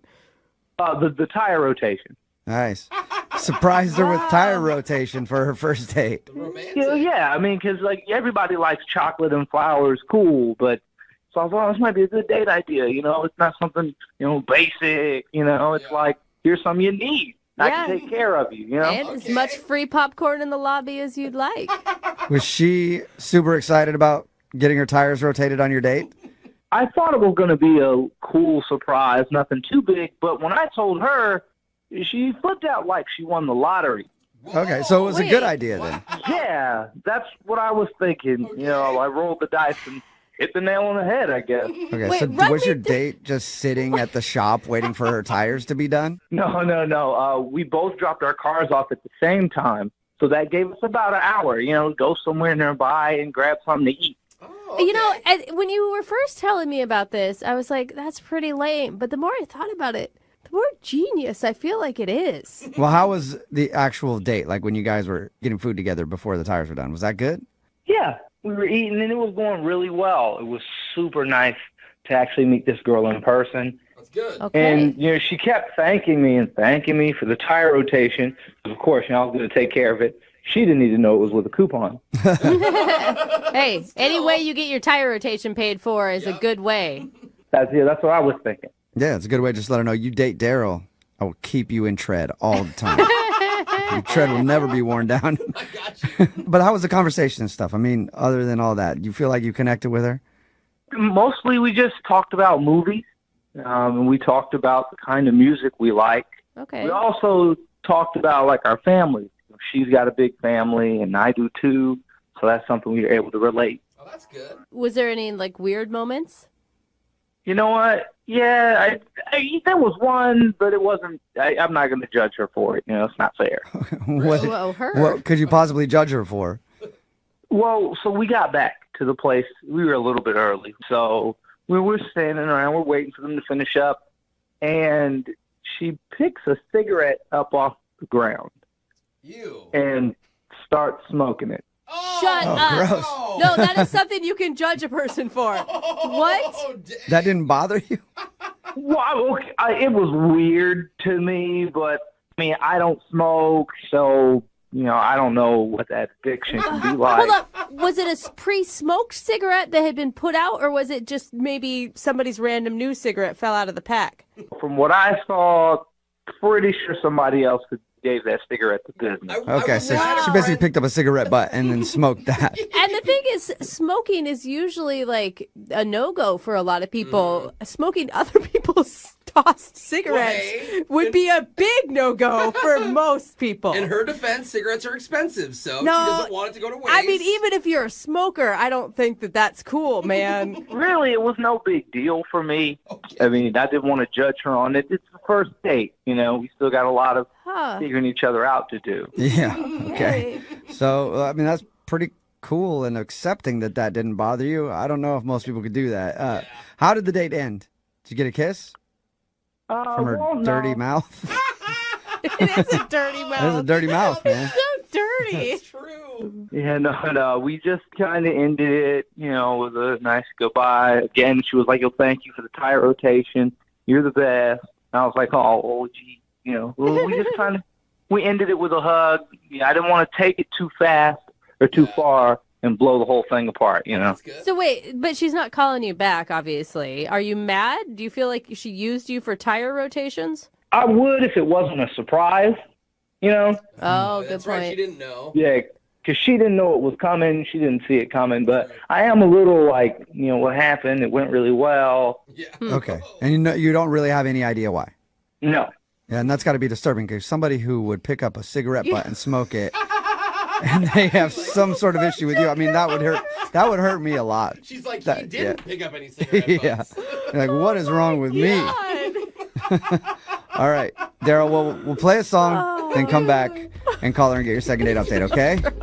Okay, thanks. Yeah, man, hang on. Moving 92.5. Brooke and Jubal in the mornings. Second date update. Sometimes we'll make the joke from time to time in these second date updates that, maybe the person's not calling you back because they're dead. Yeah. Well, today I think that could actually be true. What? Why would she be dead? Because Daryl, who's on the phone for a second date update today, told us about the woman he went out with. Her name's Destiny.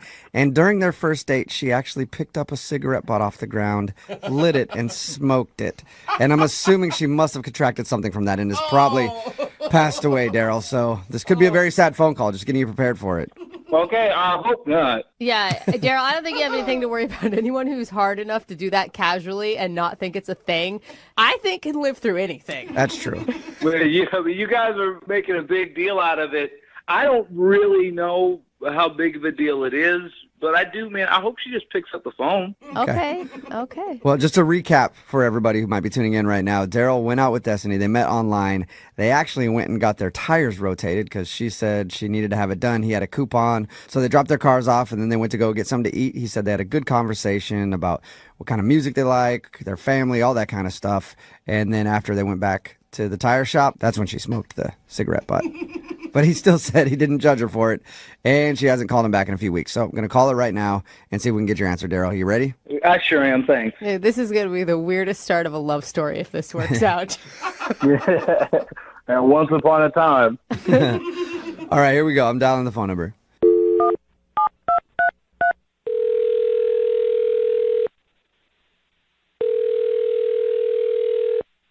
Hello. Hi, can I speak to Destiny, please? Speaking. Who's this? Destiny, what's up? This is Jubal from Brooke and Jubal in the morning. Jubal from Brooklyn. No, not from Brooklyn. I wish I was from Brooklyn, though. I That'd like be the cool. place. But I'm not from Brooklyn. Yeah. From Brooke and Jubal in the morning. It's a radio show. A radio show? Yes. I'm confused. Why are you calling me? Well, I'm calling you because one of our listeners actually emailed us about you. About me? Yeah. What? Email about me? What about me? Well, we do a segment on our show. It's called the Second Date Update. That's where if you go out on a date with somebody and then end up not calling them back after, they can actually email us, and then we'll call that person and see if we can figure out what went wrong. And we got an email about you from a dude named Daryl. Daryl? Yeah. Oh, God. Daryl emailed you about me. Yes. Is He that said that he liked you a lot, but now you're not calling him back or anything. He sounded like a really nice guy when we talked to him. He told us about you guys getting your tires rotated. In the very beginning, I actually thought he was a really cool dude. I mean, we had a pretty decent date. I mean, I got my tires rotated, which is always a plus. Yeah. However, it was around after lunch. He did something that was absolutely a deal breaker for me. It was just a no-go. Really? So you enjoyed yourself all the way up until that point? Yep, literally. He did something that's just it's just a deal breaker. Okay, so what's a deal breaker for you? He was biting his fingernails. And I cannot stand that. I mean, he was biting them. He was ripping them off with his teeth. It was totally disgusting. Wait, that's it? That's major. Like, there's germs underneath nails, like the fingernails. Okay. You don't know where his hands have been. You're worried about germs. Destiny, everybody kind of has, like, habits that people might think are kind of gross, like biting your fingernails or whatever. You do realize that could sound a little judgy. I mean, no, that's beyond gross, and it's not judgy. That's just disgusting. That's just the fact of life. There's germs in fingers. Go wash them. Don't have them in your mouth and stop biting your nails. Like, come on. Okay. What? So it sounds like you don't think you have any sort of bad habits like that somebody else could. No, I have any bad habits. I'm completely normal. I mean, I don't do anything weird. Huh. Okay. That is really weird that you say that, Destiny. Some people's weird is not weird to other people. Or maybe you're just not very self-aware. We all have weird things. Everyone. You can't think of one thing that you do that could also be considered disgusting by somebody else. Nope. Sorry. I'm pretty cool. I don't do anything. I'm good. You don't bite your fingernails, nothing like that. No. You brush your teeth. All right. Shower. Well, I brush my teeth. I do all those things. I have a habit that a lot of people don't like, Destiny. What's that? Sometimes I'll do these phone calls, and the other person will be on the line listening, and then I forget to tell the other person right God. away. Yeah, you're kind of picking up on what I'm putting down there. Daryl is actually on the other line and wants to talk to you. Are you serious? Yes, I am. Daryl, you there? Really? We had a cool time. We chilled, got these tires rotated, we ate, and you're like, oh, he bites his fingernails. Nah, like, what? You gotta be kidding me. That's exactly what I'm saying. Honestly, I mean, you're a cool guy. Everything was good, but that's a no-go. There's so many germs that are on one hand, and you're just biting away at them. And I consider that completely gross. So there's so many germs, right, on a hand, but I saw you pick a half-smoked cigarette off of the ground and put that in your mouth and smoke it. I mean, and I was like, okay, well, hey, it's first date, and she's really, really cool. If I stack these up, I can give her a pass on that. But you can't even give me a pass on biting my fingernail? You can't believe that picking up a cigarette off the ground is more disgusting and more germy than him biting his fingernails? Yeah, I believe that. I think everybody believes that, right? Are we all on the same page here? It's not equal. I mean, I don't know about most people, but I do tend to wash my hands. And not only that, Destiny, he knows where his hands have been. You don't know where that cigarette butt has been or what it's laying in, for God's sakes. Don't judge me for finding a cigarette and it's been barely used to lighting it up and just smoking it from time to time. That's not fair. It's not fair. Well, what's not fair is to be like, oh, I pick up I smoke street cigarettes, but some guy who bites his fingernails. Yeah, Destiny, can you see kind of a double standard on that? The hypocrisy in it. All right, let's be real with that, all right? So, yeah, I picked up a cigarette off the ground. But guess what? The nicotine mixed with the little fire, it burns all the germs. There's no germs at all. What science are you talking about, Destiny? I haven't heard that before. I have to stop you on that one. It's true. I mean, it's completely true. Look it up. No. Like, seriously. No. You have to think about the particular person that was smoking that cigarette. I mean, who had that cigarette in their mouth? That could have been some weirdo drug addict. It could have been some prostitute. And not everything's going to get cooked up because of the nicotine and the fire. You're an idiot. What? He's an idiot? Yeah, he's an idiot. Oh, my God. I'm not going to keep going back and forth with it. He's an idiot. The germs are on the filter. The filter smarty pants. Did you go to college or something? No, I've just smoked a lot of cigarettes in my life, and that is disgusting. It's definitely more gross than biting fingernails, because you could have told me that. Yeah, and Destiny, Daryl didn't even judge you for that. A lot of people would see somebody pick a cigarette butt off the ground, smoke it, and then that would be a deal breaker for them. But Daryl was like, okay, maybe I can get past it. Listen, you guys called me, okay? Obviously, he liked me. He looked past it. I can't look past that. It's a deal breaker, and I'm done. Oh, Okay. my God. Well, then I should ask you this, Destiny. I should ask you this then. Would you like to go on a second date with Daryl? We'll pay for it. Are you serious? No. Oh, my God, Daryl. You can't be sad about this one, right? To be honest, I mean, I'm a little bummed out because we really connected. And I was like, I'm never really the judgy person. I guess who knew that I went out with the judgy person? Right? Hey, Daryl, have fun sticking your fingers in your mouth. I hope you get E. coli poisoning or something. Oh, my gosh. At least I'll know where my hands have been. Are we done yet? Yeah, I think so. Thank you for your time, Destiny. Appreciate it. Oh, my God. Don't call me ever again, Daryl. Bye. All right. Well, that was kind of a nightmare. Yeah. And look, yeah, that was, wow, that's not at all how I thought that was going to go. I don't think any of us thought it was going to go that way. Yeah. Well, hey, I mean, Jubal, maybe you guys have any listeners that, like, bite their fingernails, or, hey, maybe they're adults and can just say, hey, I'd appreciate if you didn't do that. But I like you as a person, so let's make this work. And maybe even some that own their own cigarettes. Who knows? Text in 78592 if you want to go out with Daryl. He does chew his fingers, though. Brooke and Jubal in the morning. Text in at 78592 that says, I'll go out with Daryl. I don't bite my nails, and I don't smoke herpes cigarettes. It's Brooke and Jubal in the morning talking about today's second date update. If you missed it, this dude Daryl wanted to call a girl named Destiny. They actually went out and got their tires rotated because they met online. They were talking about how she needed her tires rotated. He had a coupon. They did that, and then they hung out for about an hour while that happened. And then before they left, she actually picked a cigarette up off the ground, a cigarette butt, and smoked it.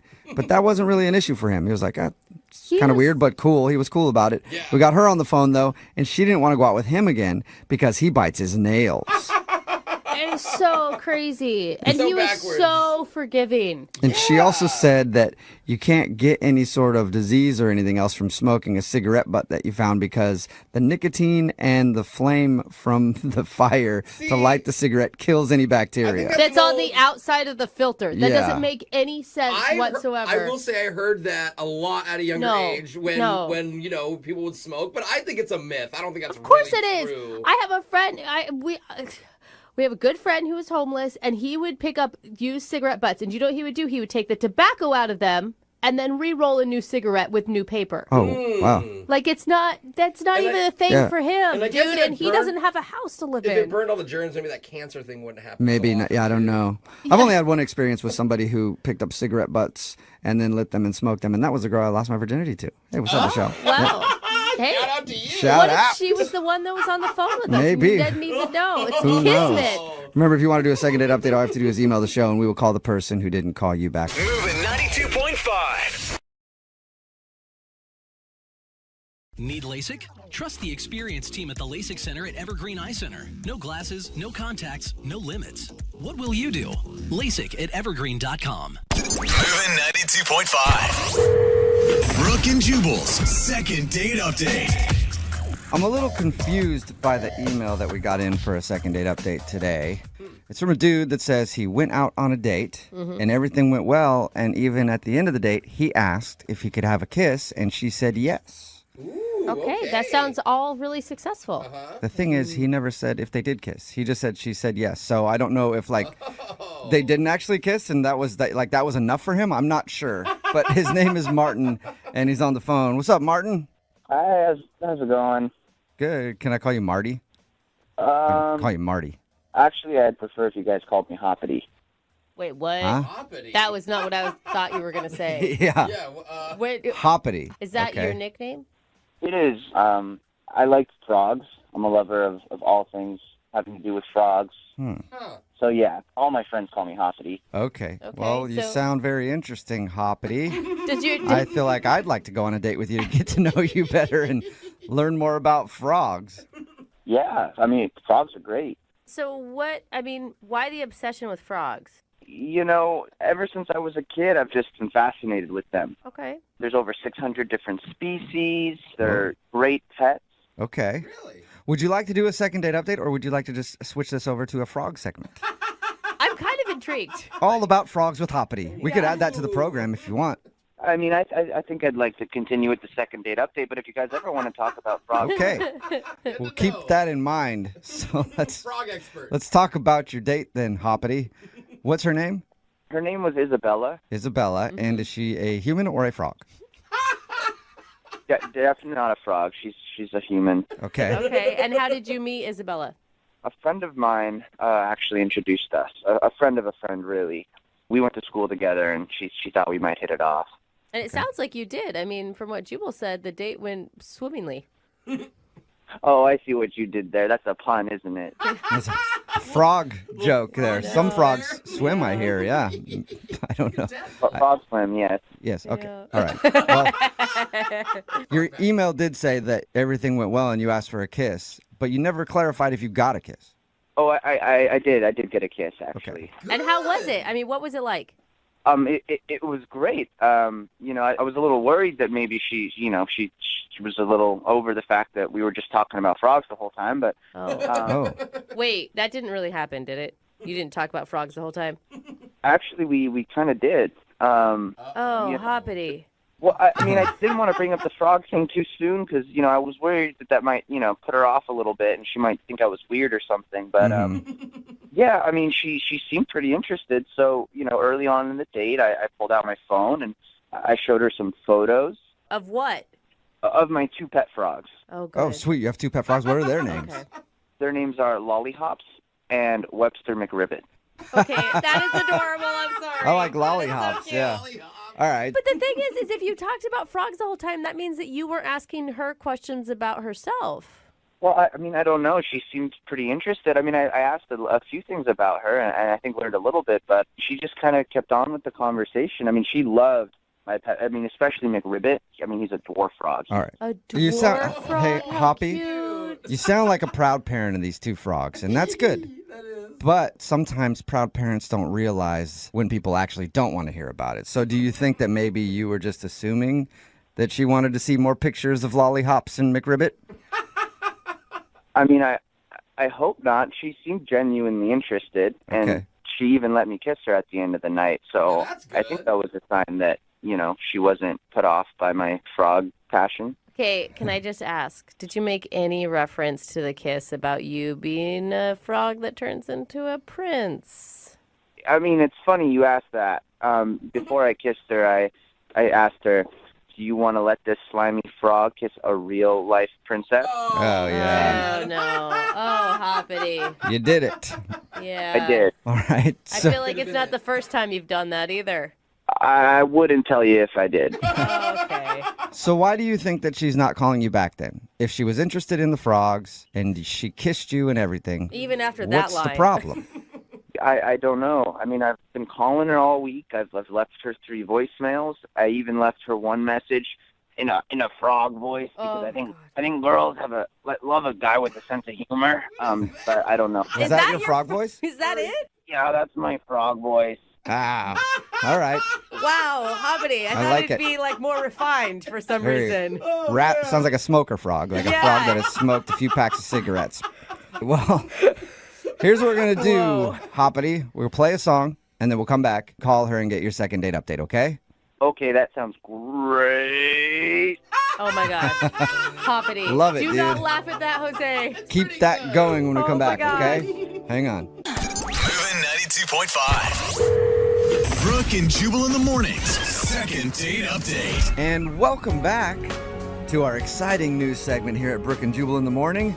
Are you frogging kidding me? Oh, God. With Hoppity, where we dive into the exciting world of everything that frogs have to offer and learn new facts. Are you frogging kidding me? They do what? Gets me every time. It is the second part of your second date update. And why are we talking about frogs? Because Martin is on the phone. He actually prefers to be called Hoppity because he loves frogs. And he went out with a girl named Isabella. He said they had a great time. They did talk a lot about frogs, but he got a kiss at the end of the evening, and now he's not sure why she's not calling him back. So we are about to get her on the phone and see if we can figure it all out for you, Hoppity. I just want to clarify. I mean, we talked a lot about frogs during the dinner, but, we talked about what she liked to do for fun, too. Well, that's good. What was it? What does she like? I can't remember. Okay. That's not good. I'm glad you were paying attention, Hoppity. I mean, I really feel like you really made this date all about you. Can you tone down the frogs if you guys do go out again? I mean, I can, but, I just want to remind you guys, during the dinner, she seemed really excited about my two pet frogs and the pictures, so, I think she's really into them. All right, well, we'll find out the truth here in a second. Yep.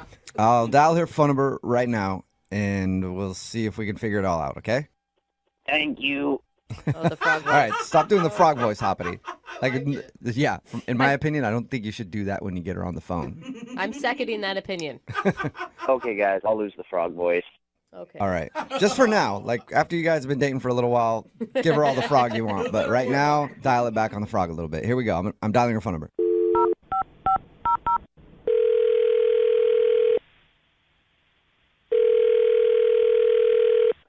Hello? Hi, may I speak to Isabella? This is Isabella. Hey, Isabella, how are you? This is Jubal from the radio show Brooke and Jubal in the Morning. Can you... I'm sorry. Mm-hmm. You're from where? Brooke and Jubal in the Morning. It's a radio show. Okay. What do you want? I want to know more about you, Isabella. Is this a prank call or something? No. We're not some cheesy radio show that does prank calls. Come on. Isabella, yes, we are. This is something we do called a second date update. That's where if you go out on a date with somebody. Oh, okay. I've heard those. Okay, cool. Well, that's what this is. And Hoppity actually emailed us about you. I don't know who Hoppity is. What? You don't know who Hoppity is? No, remember he said he didn't How do you go not by remember? I don't know what you're talking about. You know Martin? I know Martin, but I don't know. Why were you saying Hoppity? Because I thought he told you that he goes by the name Hoppity, but apparently I was wrong. He never told me that. He goes by the name Hoppity? Yeah, it's his nickname apparently, because it shouldn't be a surprise to you that the dude likes frogs. Oh God, yeah, that's definitely not a surprise. Okay. He told us that you were really excited about his frog passion. When you're going out on dates, you kind of have the same old thing. So it was something that was different. It was fun. I mean, he had really cute names for his frogs. Agreed. He had one that was named Lollyhops, which is hilarious, and I forget the other one, but it was funny. And I mean, I actually kind of liked him in a certain way. He was kind of refreshing, Okay, well, if it was positive. Refreshing, and he also told us that you guys kissed after the date, why aren't you getting back to him? Well, after our date, I looked him up on Facebook, and I noticed that he put for work that he's a stay-at-home frog dad. Oh no! So I'm really at the point where I'm really seriously wanting to find someone and settle down, and it just didn't seem like he was focused. And I mean, it's okay to have a hobby, but I would like him to have a job. All right. Wait, so does he have a job? Do you know? He didn't talk. He only talked about frogs. So you don't think it was a joke? You think that he's unemployed? I mean, I'm pretty sure he doesn't work, and by the look of his pictures, it was literally just different frogs. So maybe the frogs are his pictures friend. on his Facebook page you're talking about. Yeah, pictures of him with his frogs, like doing things. Like doing what things? There was one of them like cooking with them. There was one of him like playing his, I don't know, like games with them. I don't know. It just seems like those are his friends. Just to be clear, the reason that you're not calling him back, is it the frogs or is it the fact that you think he doesn't have a job? Like, which one is most important to you? Just so we can tell him. I mean, I think it's the job. I feel like it's all of it. If I was you, it'd be like the whole package of that. Well, I think he's quirky, and, that's not a bad thing. It's refreshing, but I just want him to have more balance in his life, more, just a job, friends, and frogs. You know what I've always wondered, Isabella, and I've never heard the answer to this. What?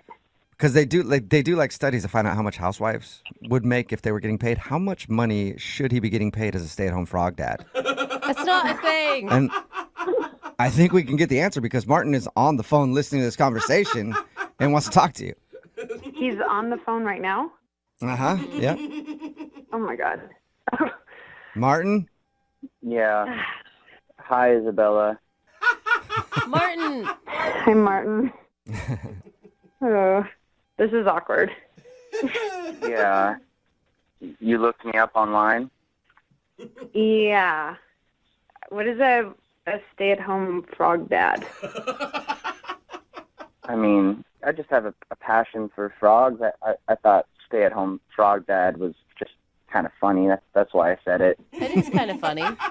Yeah, I don't really know how much you heard, but I mean, when I saw that was kind of the thing that I just thought, I had fun on our date and the kiss was nice, but I'm looking for something more serious, and I don't know that I can build a future with somebody who's a stay-at-home frog dad. Oh, but come on. I mean, so I just want to be clear. Is the reason you didn't pick up my calls or respond to any of my messages because you didn't think I have a job? I mean, is that not true? I mean, do you have a job? No. You don't. Okay. Wait, hold on. I know. I thought you were going to be like, oh, yeah, I am a lawyer. Are you like in between jobs or something, Martin? Are you looking? No, not at all. I'm not looking for any work right now. How are you eating? You're not killing your frogs and eating them, are you? No, and that's not a really funny joke. I'm sorry. Okay. Sorry, sorry, Hoppity. No, but Martin, really, like, what's your plan, man? Well, here's the thing. A couple years ago, I made this app, and I sold it, and I made a whole bunch of money. And yeah, I don't have to work. That's why I don't have a job. I don't have to work for a while. Oh, so you're just taking time off to hang with your frogs? Yeah, I mean, like I told you, it's my passion. So now I actually have time to do it and take care of them. Okay. So wait, is that a change? I think you just changed your tone there, Isabella. Well, I mean, Martin, I wish you would have, brought it up on the date. I had no idea that you even built apps. I didn't really learn anything except about your frogs. But I mean, had I known this, it would have, I don't know. I would have taken you more seriously, I guess. Yeah, I mean, I don't really want to publicize all that information. I feel like it's kind of private. I mean, if you'd asked what I did for work, I would have told you the situation, but I don't like posting that on Facebook. I think it's kind of, I don't know, arrogant. Yeah, that makes sense. Yeah, it's arrogant to be like, oh, I created a cool app. It's not arrogant to go like, I love my frogs. I agree with you. I agree with you on that one, Hoppity. Man, okay, well, I feel kind of like an idiot. How do you feel, Hop? I mean, Hoppity, are you mad at her for judging you, or do you understand where she was coming from? I'm not mad. I guess I just wish she'd asked if it was that big a deal to her. Yeah, that's true. Instead of making her own judgments? Mm-hmm. Well, I think that you were so excited about your frogs, and it was so different for me that I actually genuinely liked hearing about your frogs, and so I think we spent most of the time talking about that. So, but after the date, I did want to know more about you, and well, I'm really glad to hear you say that, Isabella, because anyone that's going to be a part of my life has to, like my frogs, and my frogs have to like them. If that weren't the case, it might be a bit of a deal breaker. Well, at least we got that very important thing taken care of. Absolutely. That you're appreciative of his frogs. Isabella, would you like to go out with Martin on a second date? We will pay for it. Yeah, I would. I will say she has from the start said the frogs are fine. That's true. And you even did the frog voice on a voicemail to her, and she was still okay with that. Yeah, no, actually, I thought that was kind of cute. I laughed. I listened to it twice. Hey, good. Listen to All it right. twice. Hey, Martin, this would be the time. Remember we told you to dial back on the frog voice? This would be a time to throw it in there. Yeah. You like the frog voice? It sounds nothing like Oh, my God. You're silly. Hop along. What is your name? What is your name? Hoppity? Hoppity. Okay, Hoppity. Hey, I like it when you say my nickname. That kind of makes me feel good. Uh-oh. Okay. All right. I am So weird. I'm getting way too turned on by the second date update, so we have to end this right now. Congratulations to both of you guys for getting another date. Yeah. Well, guys, I mean, I never told you officially whether or not I'd go out on another date with her. Oh. Yeah. Good point. that's a Yeah, good you didn't. point. I was assuming. So will you go out with her again? Are you kidding me? Yeah. Oh, my God. All right. I think this is a match made in heaven. Yeah, I think it is. Yeah. All right. Congratulations, you guys. Brooke and Jubal in the morning. Everybody texting in at 78592 right now thinks that Isabella from today's second date update is a gold digger. Yeah. And I don't think so. I think she might be in love with money. That's all. you guys. She likes money a lot. Talking about today's second date update. If you missed it, this dude, he calls himself Hoppity. Yeah. That's his nickname because he's obsessed with frogs. Yeah, very. Anyway, he wanted to call this girl Isabella, who he went out with. She wasn't calling back. Why wasn't she calling back? Because she went to his Facebook page and he had his employment listed as a stay-at-home frog dad because this guy loves frogs. So she just assumed that he was unemployed, but it turns out he actually created an app for something a while back and has a bunch of money, so he doesn't really work. But he loves frogs, so he stays home and takes care of his frogs. And then when she heard that, she was like, oh, well, I love a guy with passion. Oh, you guys. And I actually... just that you're passionate about frogs is so attractive to me. Now I want to go out with you. I actually support her. I don't think she was after just his money. I think that she wanted somebody with direction. Yeah, because if she was just after his money, she would not have put up with the frog, all the frog stuff. Yeah. Like, she was fine with all the frog stuff even before she found out he didn't have a job. I mean, I guess, yeah. But on the surface, it's like, weird frog guy can't get a date. Well, He's rich. There's All a of a sudden. stereotype. Rich frog guy can't get a date. Rich frog guy. But he couldn't get a date not because of the weird frog part, because she thought he didn't have direction. There's a difference. That's the difference money makes, right? Because if you don't have money and you're obsessed with frogs, you're just a weird frog guy. Yeah. But you make money, all of a sudden you're eccentric. And you have The word they really You guys- cool interests. She was fine with the frog thing. Yeah, no, I'm not even talking about that anymore. You're I'm just just talking in about the general. difference in money. Okay, Like, yeah, I see, you're I crazy see, if you're yeah. broke. You're Right. eccentric if you're rich. Yeah, that's true. Remember, if you want to do a second date update, all you have to do is email the show, and we will call the person who didn't call you back. Moving 92.5.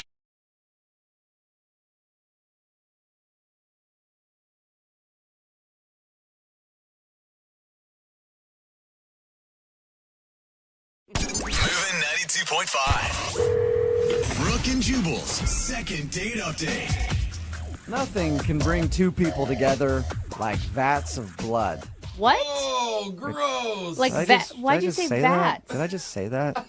That's a weird comment. Yeah, we're I gonna. guess it'll make more sense when I explain to you where the guy who's on the phone for a second date update today met the girl that he wants to call. They met while giving blood.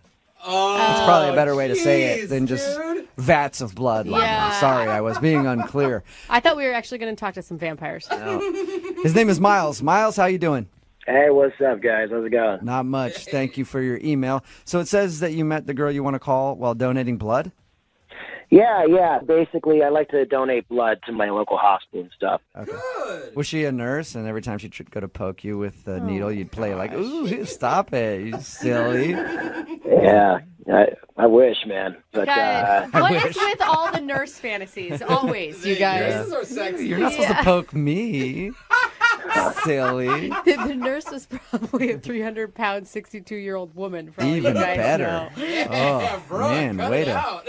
really fulfill that fantasy. All right. Sorry we got sidetracked again, Miles. All right. Tell us about the girl that you met. her name's Emily, and she was also donating blood, which was kind of cool. You know? I could see how that'd be an easy conversation starter. Yeah. Yeah, she was really hot, like nice hazel eyes and nice brown hair, and she was really cute. So I was like, you know, I did my little Mac thing, you know. I was just like, hey, so you're donating blood? You know. Hey, so wow. So looks like you're donating some blood. That It's is- a good place to do that. Seems like you're a smart gal. that is a Mac line if I've Showed ever up heard one. to the right venue for that. Did you lay some sweet lines down on her like that, Miles? Yeah, well, kind of. You know, I mean, I saw her and she looked really nervous, and I was wondering why. And apparently, it was her first time donating blood. So, you know, I wanted to smooth out with her. So I wanted to calm her down. You know, because I'm a blood donating vet. You know, I've been doing it for like years. Okay. I feel like you should have a badge for that. Yeah. Yeah, but I calmed her nerves down. I just told her ins and outs, like it's pretty clean and all that stuff. And that's when we started like clicking, and that's when we started talking. And it was really going good. So I was like, hey, afterwards, if you want, maybe we could like grab a cup of coffee, you know? Okay. And we did. It was pretty cool. Great conversation. But I don't know, like she never got back to me, and I'm just curious why. You know? So when you guys went to coffee, what did you guys talk about? I mean, I was kind of loopy, all right? Like, I'll be honest, like, when I get blood drawn out of me, I'm just really like, ugh, you know? Like, I was kind of airy and stuff. All right, So is that why you enjoy giving blood so much? You're like a zombie, I guess, is what it sounds like. I don't know if it's like maybe I wasn't 100% aware, you know what I'm saying? Okay. So I'm kind of worried about that. If you knew you were going to be woozy and kind of an idiot after you gave blood, why did you ask her to coffee to begin with? Think about it. Like, you just met somebody donating blood, and he was like, hey, let me get your number. I mean, what's the success rate of getting called back, you know? So I figured, let me just try to sell myself to her, you know what I'm saying? Okay, and so do you feel like you just didn't sell yourself well, and that's why she's not calling you? No, I think I did. I mean, like, she told me to call her back. She was like, yeah, she was really positive. She showed me positive vibes. She showed me positive stuff. I mean, she said definitely call me so we could go out on a real date. She said that. So you guys went out for half an hour, had coffee. It was just normal, and she said call me, and now she's not responding to anything. Well, all right. So I've been thinking about it since then, and this is the only thing I could think of that probably was, like, a trigger or something. I was talking to her about, like, donating blood, right, and how, like, cool it is and stuff, and how, like, it's great, it's positive. But I also told her how, like, I think it's really cool, like, when you donate blood, how, like, you're watching the blood go through, like, the tubes and stuff. Like, it's kind of surreal. Like, you kind of look like you feel like a cyborg or something. Like, like the blood to the machine and, like... Whoa! And, like, Is it weird that I kind of get that? I'm like, yeah, I don't know. When I donate blood, I think the same thing. Like, whoa, that was in my body, and now it's not, and it's going to go into somebody else's body, and that's crazy. All right, you're both weird. Yeah, exactly. I mean, that's what I'm saying. I mean, I kind of feel like an android, I think life-giving figure, you know? But it seems like she felt the opposite. Like, she kind of cringed when I brought that up. Like, ew, really? Like, if I'm some type of weird vampire dude or some stuff like that. I don't know. So maybe you creeped her out by saying how much you like watching the blood come out of your body. I mean, when you phrase it like that. And how many times have you tried to call her since your little date? Just twice. I tried contacting her. Once by calling, and then I just sent her a text, and then I stopped. It's been over a week. Do you think maybe she could have donated all the blood in her body and Yeah, that's it, Jubal. That's like good. they took too much and she's not with us anymore? Oh, that'd be sad. They're just like, they like literally dehydrated Yeah. her. She looks like an empty Capri Sun packet. Just all the liquids are gone. She's on the floor of the place right now. Well, I hope that didn't happen. Yeah. I Me mean, neither, yeah. All right, Miles. We'll play a song, come back, call her, and get your second date update, okay? All right, man, thanks. Hang on. Moving 92.5. Brooke and Jubal in the mornings. Second date update. Coming soon to a theater near you. Miles. Normal guy from the city, a little rough around the edges, not scared to pour his heart out, or his veins either. Emily. Cute and timid, and her first time at a blood bank. How would these two crazy kids navigate this world together? Who knows? In the unexpected smash hit comedy of the year. How do you spell love? We spell it with a capital O positive. That's right. It's Miles and Emily in the feel-good hit of the year, Love at First Prick. Welcome back to your second date update.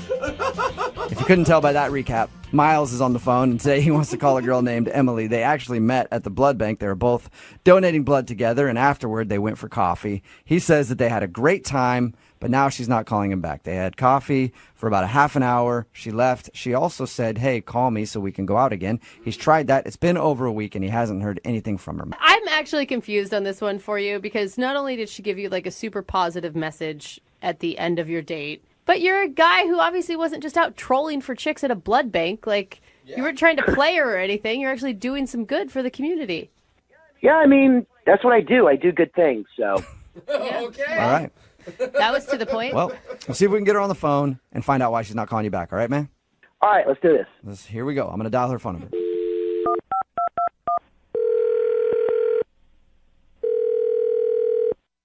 Hello? Hi, is Emily there? This is she? Hey, Emily, how are you? This is Jubal from Brooke and Jubal in the Morning. I'm sorry, who is this? Jubal from the blood bank. No. What's that laughing in the background? Laughing? I don't hear any laughing. Are you feeling okay after donating blood? Because I don't hear any laughing. Give her a break. Now there's a woman on the phone. What's going on? There's Emily. 3 people on the phone. Yeah, hi. How are you? I'm a little confused. Okay, that's normal. This is Jubal from Brooke and Jubal in the Morning. It's a radio show. Okay. Why are you calling me? Well, I'm calling you because you recently met somebody. His name is Miles. Uh-huh. And Miles sent us an email because he told us how you guys met at the blood bank. And he told us all about having coffee after. And he said that he really liked you and he was hoping to go out again, but now you're not returning his phone calls. Yeah, I'm not returning his phone calls. But why are you guys calling me? Well, because Miles listens to our radio show, and we do a segment called the Second Date Update. So Miles asked for our help figuring out why you don't want to go out with him again. Okay, I guess it's as simple as I'm not interested. I'm just not interested. Yeah, but why would you? I mean, he sounds like a pretty nice guy. Well, okay, honestly, like he was nice when we first interacted before we gave blood, but it just went downhill from there. And so I'm just not interested. He's just not the guy for me. How you say it went downhill? How did it go downhill? Because according to him, everything was fine. Well, he asked me out for coffee afterwards, and I was like, yeah, sure. So, you know when you give blood, how you've got that little cotton ball, like, wrapped around your arm? Yeah. So we're walking down the street, and, like, literally every single person from, like, the 5 storefronts when we were giving blood to the coffee shop, he's like, check out my arm. Isn't that look cool? It's so great. Look, I just gave blood. Wait, he's saying that to people that you're passing on the street or to you? Yes, to everybody. He's just shouting at people that he gave blood. Right. Like, it just came off as a braggart. Yeah. Like, you know, was just using every excuse to be like, look how great I am. I've donated blood. All right. I'm a saint. So you don't feel like he was donating blood to actually help out? He was just donating. Right. It was more to get attention for himself. Gotcha. Oh, no. It's not even that. It gets worse. So we go into the coffee shop, and he orders his coffee. Mm-hmm. And I'll be honest with you, like, he paid for mine, which was nice. You know, I'm going to give him props for that. Sure. But when the barista's like, what name can I put on here? He's like, the donator. No. He did not serious? say that. Yeah, and the barista's like, I'm sorry, what? He's like, the donator, and then points to his arm where the little cotton swab is, and is like, I just came from donating blood, so I'm really going to need this coffee to help get my energy up because, you know, I need to help people. The donator. He had to have been, I mean, it had to have been a joke. Well, that's what I thought. Like, I was just like, you know, because he was kind of like going on, and so I was like, well, this is just a joke. Like, he's just doing this because he knew that I was nervous. But it, like, was relentless. Like, he's talking to all these strangers on the street. He's telling the barista to give him the name The Donator on his coffee cup. It sounds like a superhero. Yeah. The Donator. Kind of is. Jubal saving lives. Maybe. Well, clearly he thinks he's a superhero. Yeah. And you know what? I wonder how we talk to the Donator. I don't Is know. it like some sort of a syringe signal or something we put up in the air? I don't know. Well, that's why I'm avoiding talking to him, because I just don't know how to talk to the donor. Okay, well, I can tell you how to talk to the donator, Emily, because he's actually on the other line listening and wants to talk to you. Are you serious? Hi, Emily. Hi. That's the donator. All right, guys. Can I explain that? Yeah, I think everybody wants you to. I want to hear it. I'm doing good here. I'm helping out people. Like, I want to let people know that, I'm doing a cool deed, If I don't talk about it to everybody, how will they know to do it too? Huh? I mean, come on. Spread the Good word. question. So it's kind of like a PSA. Yeah, like I'm a superhero, the donator. It's kind of a joke, but it's also like, there's facts and jokes too, So just want to help people out. Okay. Miles, that is such a turnoff, and it's... How's that a turnoff? Because you're putting people in a position of then all of a sudden have to be like, wow, congratulations, way to go for being a good human being, instead of you What's just wrong with that? Because it's cocky and it's arrogant. Like, It's confidence. What's wrong with confidence? What's wrong with confidence of doing a good confidence deed? and cocky. You know what? Do you remember you asking me? I will never forget this. This is so disgusting, you guys. Do you remember what you said? You asked me, where do you want your blood to go? You're like, well, I hope my blood goes to some f***ing sicko so he can turn his life around. What? Exactly. Do you say That's not psychotic? I don't get it. Like, to me, it sounded like he was probably wanting to help some drug addict, and he thought that his blood would somehow morph this person into being sober. No. See, you don't get it. I meant a sicko. Like someone who's sick out there that needs blood. I don't know. There's all these types of diseases and all these sickos out there. They need healthy blood. There's a good red-blooded American like me. A good red blood. oh God. Hey, I'm not trying to offend anybody, all right? I'm just trying to help people, all right? Okay. What's wrong with that? I don't get it. Because I'm trying to help people with my healthy blood. I just want to help out a sicko, okay? That's what I do. That's what I try to do. That's what I do. I help out sickos. Be healthy. I feel like the choice of words is not the best, Miles. You make it sound like you have magic blood in your veins, like this super healing, wonderful power that is above regular human beings, that your blood is so much better than anybody else's blood, and therefore if anybody gets your blood in their body, oh my goodness, all their woes are fixed because Miles donated blood. Yeah, crazy. Yeah, I do believe that. I do have great blood. Last time I donated blood, they were complimenting me, saying that my blood was probably the best blood they had all day. Do they actually say? I haven't been able to donate blood because I've had tattoos, but I think so. Do they compliment your blood? If you have a universal blood type, it can go to help a lot of different people. Yeah, that's what he said. My red blood cells were through the roof. My white blood cells are amazing. So I just want to help out sickos out there, okay? People need good blood cells. Emily, I gotta say, there's something kind of lovable about Miles. Really? I mean, if why you don't guys you go out with him? Well, I don't want to go out with him. I could see where the blood thing got a little obnoxious. But if you guys had met under different circumstances where he wasn't praising himself the entire time, do you think that you would have still been attracted to him? I mean, is he even capable of not praising himself the whole time? I mean, we had this great interaction up top before we gave blood, and then it just all went downhill. And even talking to him now, it's still all about him. And it's been 5 minutes of knowing this guy. I think it's a lot about sickos too, personally. But well, hey, it's not just about me, Emily. It's also about you. You should take pride in your blood. Your blood is good. It's healthy. You're in the same boat as me. So don't act like you're better than me.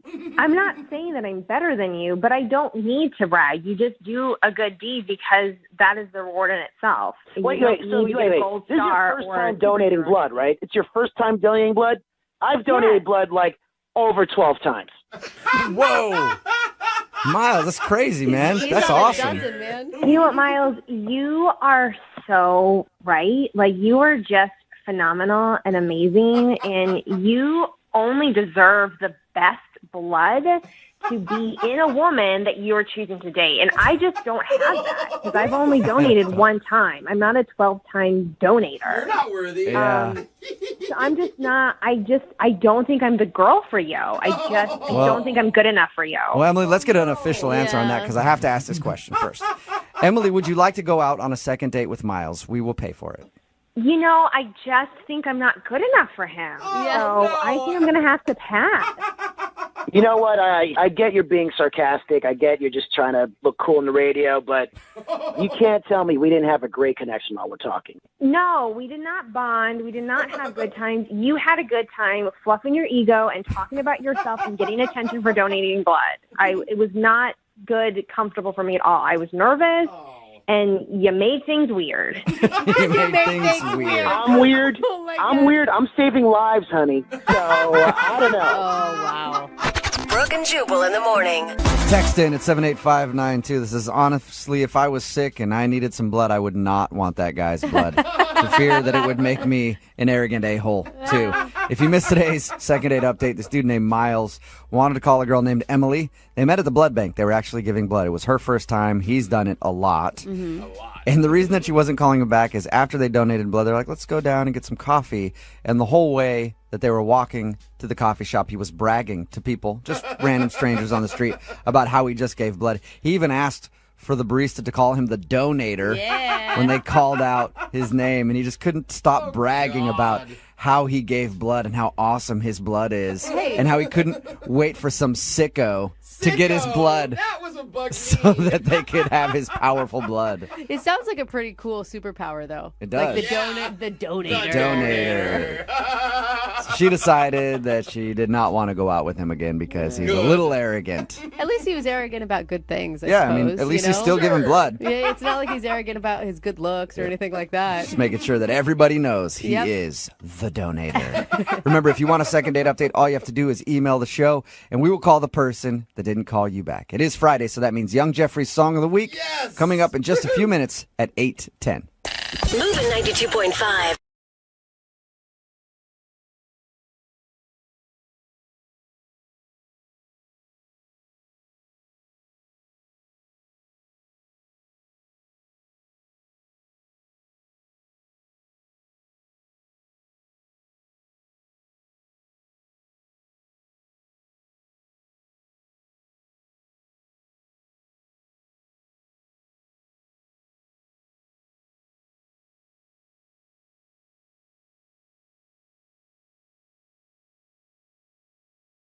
Moving 92.5. Brooke and Jubal's second date update. I'm actually very surprised that the guy on the phone for a second date update today isn't getting a call back. Really? Because he could be the worst person on the planet, and no matter what, an American girl will call him back. You know why? Yeah. Because he's an Englishman. Yeah, I knew he'd have an accent. Yep. And so he could be a murderer, and they're still like, I don't care. The accent is so hot, I have to go out with him again. His name is James. James, how are you? Well, I'm good, mate. How are you? Not too bad. Thank you very much for emailing us and agreeing to do a second date update. Absolutely. I'm glad you can help me out, maybe. Yeah, for sure. Like I said, I'm surprised that this girl isn't calling you back. I'm guessing, how long have you been in this country? Couple of years, just 2.5 years now. Okay, and I'm guessing in your experience, it's probably pretty easy in the bars and the clubs when you meet girls with that accent, isn't it? Yeah, there's not been a problem so far. Yeah, I know. I had an English guy hit on me once. He was so ugly, and I was still flattered by it. I was like, oh my God, he likes me. He's talking to me. And she's married, so. Yeah. I did have to turn him down because of that, but whatever. So you're not getting a call back from a girl. Her name is Sarah? Yeah, that's right. All right, and how did you meet her? We actually met through Tinder. Okay. Okay. Nice. And, I mean, it's not something that we do very often, although I do very often. But, I met her through Tinder. We agreed to meet up, so I drove over to pick her up, and we went, downtown for a couple of drinks, had something to eat. We spent a couple of hours together. It was good.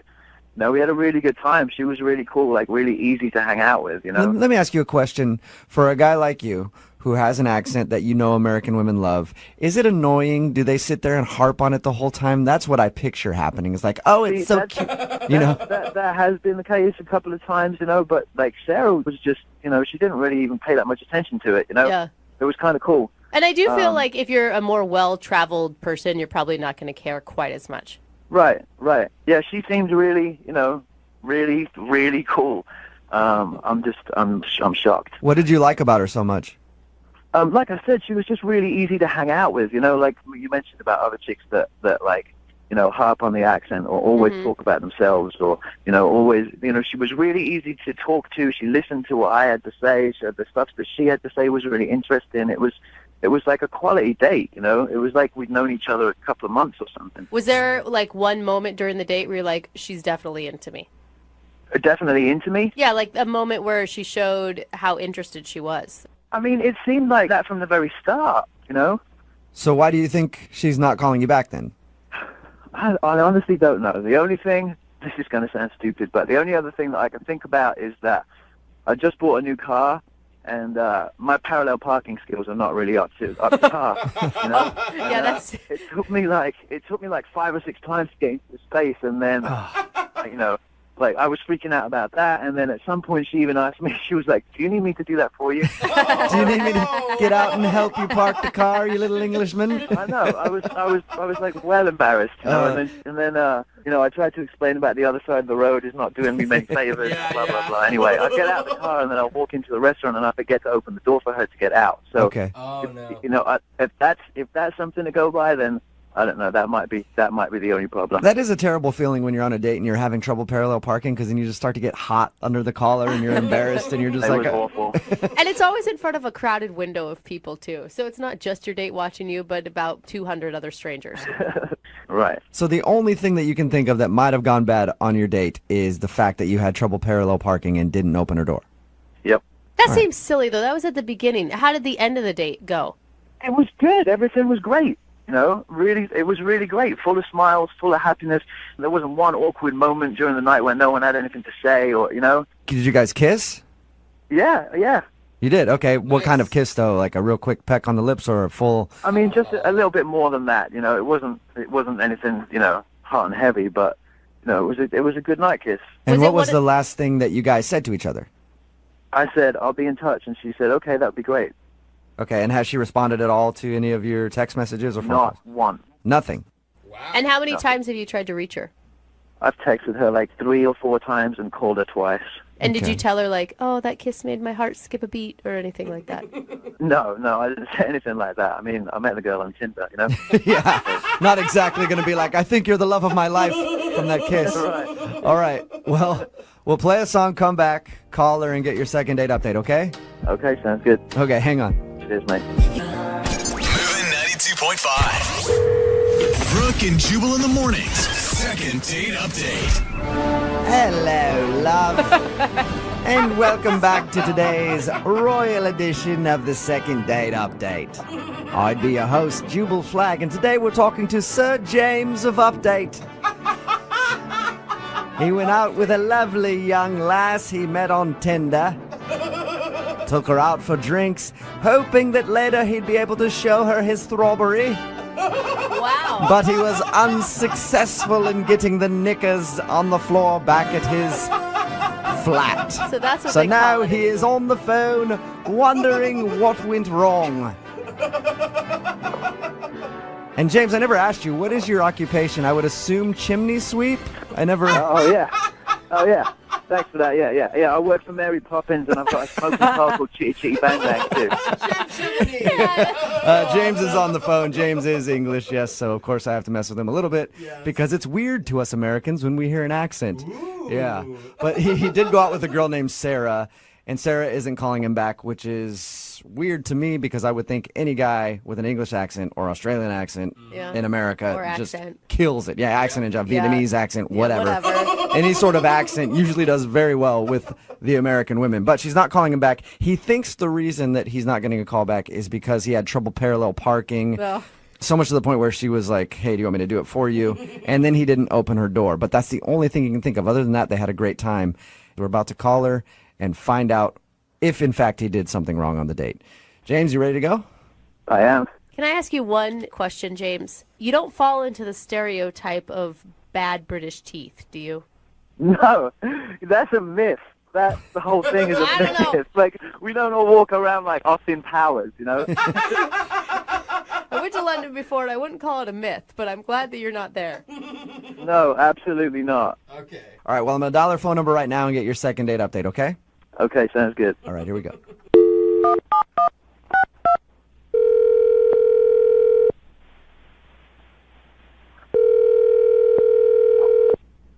Hello, Hi, can I speak to Sarah, please? this is she. Hey, Sarah, how are you? This is Jubal from Brooke and Jubal in the Morning. I'm good. What's going on? I'm at work. I'm good. Just calling to check in with some of our listeners. Do you listen to the show? Yeah, no, I listen to you. I'm just shocked you're calling me. Just kind of random. Any idea why I might be calling you? Honestly, no. Well, the reason I'm calling you today is one of our listeners sent us an email about you. Really? Mm-hmm. Okay. It's somebody that you went on a date with recently. His name is James. Oh, God. Okay. Okay, and so it sounds like you know James. He says that you guys met on Tinder and went out for drinks and had a fun time, but you haven't been answering any of his phone calls or text messages. So he asked us to get you on the phone and ask if he did something wrong. Oh, God. Okay, look, I don't know if I need to do this on the radio. Like, I don't want to embarrass him. You don't want to... Well, that's okay. He wants to be embarrassed. He's the one that emailed us. I think he wouldn't really appreciate me calling him out on it. Okay, but we talked to him, and he's prepared to hear anything that you have to say. Is he on the line right now? If you're worried about embarrassing him, I mean, he's asking for it, basically. He said he's okay with that. Mm-hmm. And I have to know this explanation because he sounds lovely with an accent. I don't know why you would turn this dude down. Yeah, see, that's exactly the problem. I don't buy it. What? You don't buy what? I don't buy his whole I'm British thing. Well, you think he's faking it? I studied abroad. I lived in the UK for a couple years. I think he's faking being British because it's something that works. And we met on Tinder, so you can be anybody on Tinder. It's true, though. Why do you think you think the whole accent thing, everything is just a lie? Absolutely. Whoa. Was there like a hint when he was talking that you're like, oh, gotcha? I mean, you said you talked to him. Didn't you hear it for yourself? It's pretty bad. I thought it sounds like he's English to me. Hey, can I have a little dicky bird now? Can I have a word or what? Wait, is that him? Yes, it is. He's actually on the phone. You asked me a second ago, and I didn't answer you on purpose because James is on the other line listening. Oh, my God. Hello, Sarah. How's it going?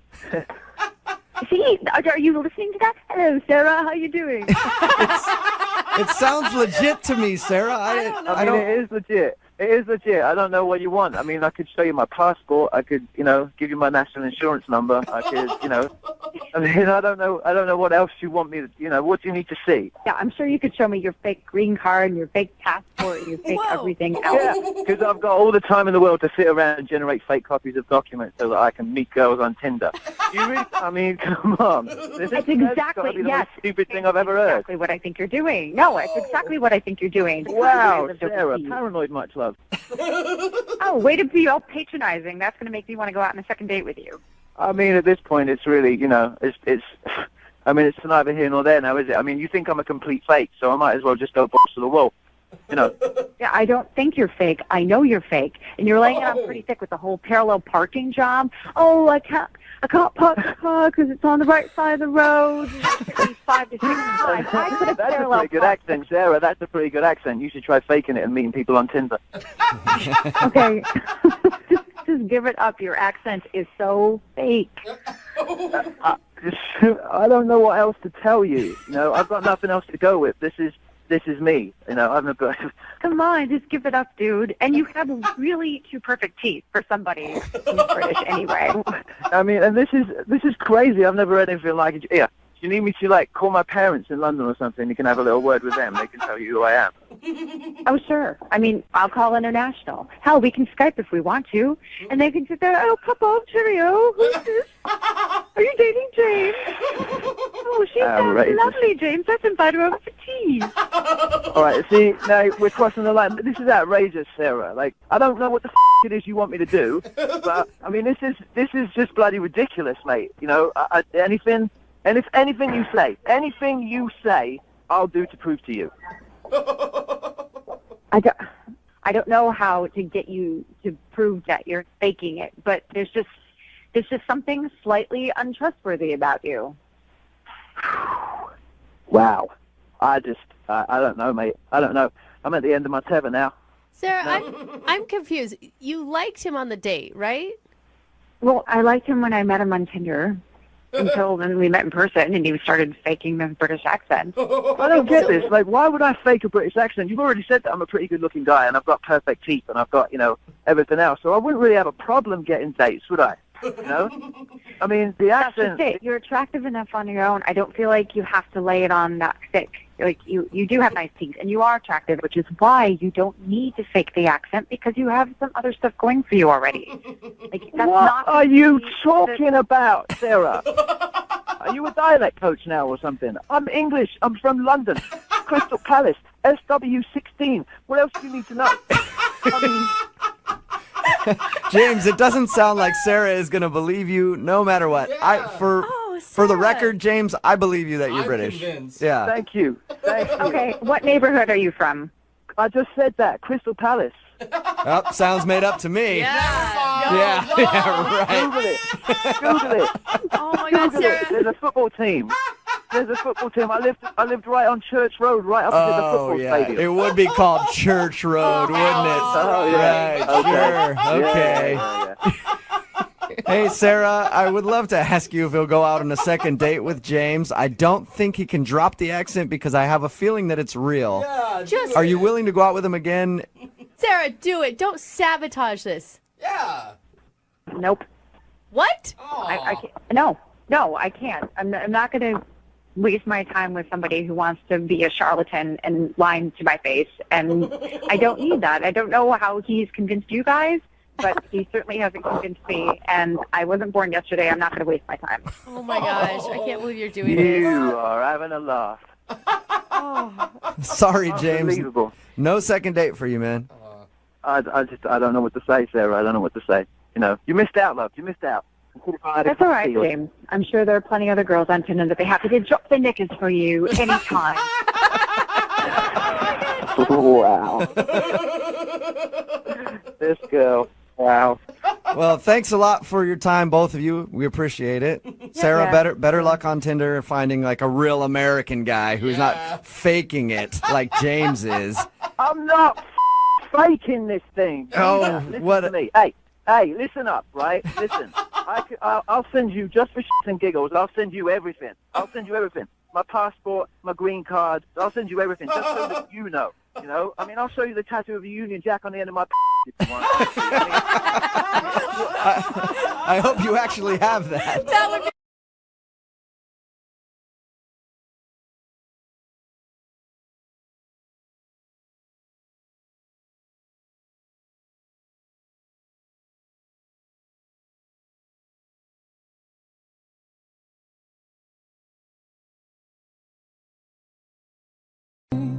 Moving 92.5. Brooke and Jubal's second date update. It's probably not a good idea to lose your cool and then yell at your date. on a first date. On a first date, yeah. It's probably a bad idea. It's Brooke and Jubal in the morning. I'm moving 92.5. Melanie is on the phone with us right now. She wants to call a guy named for a second date update. Apparently they hung out and she ended up losing her cool at some point on the date. Melanie, how are you? I'm well. How are you? Good. Don't yell at me. I'm scared. I'm just going to ask you a few questions about your date, okay? I promise. I'm not going to yell at you. All right. I'm just making sure. Because from the sounds of your email, you have a tendency to blow your top pretty quickly. Sometimes, but I mean, I was really pissed off. And if you were in that situation, you would have done it too. So. All right. Well, why don't we talk about your date a little bit before we get into how you sort of lost your cool. So you met this guy at a friend's party? Yeah, my friend decided to have a big birthday bash the weekend of her birthday, and I ended up talking to this guy for quite a while. Did he ask you out, or did you make the move? Well, I mean, he started talking to me, which was cool, but I was the one that was like, what are you doing tomorrow? Okay. And I was like, well, we should get a drink. Come on. And that's when you yelled at him, put him in his place. So you guys ended up going out. What did you do for your date? We went out to a bar that I go to a lot, and they have live music. So we were able to dance, and we had a lot of fun. Of fun. So Any weird things happen on your date while you were out? No, we were out. Everything was really fun. He was super funny.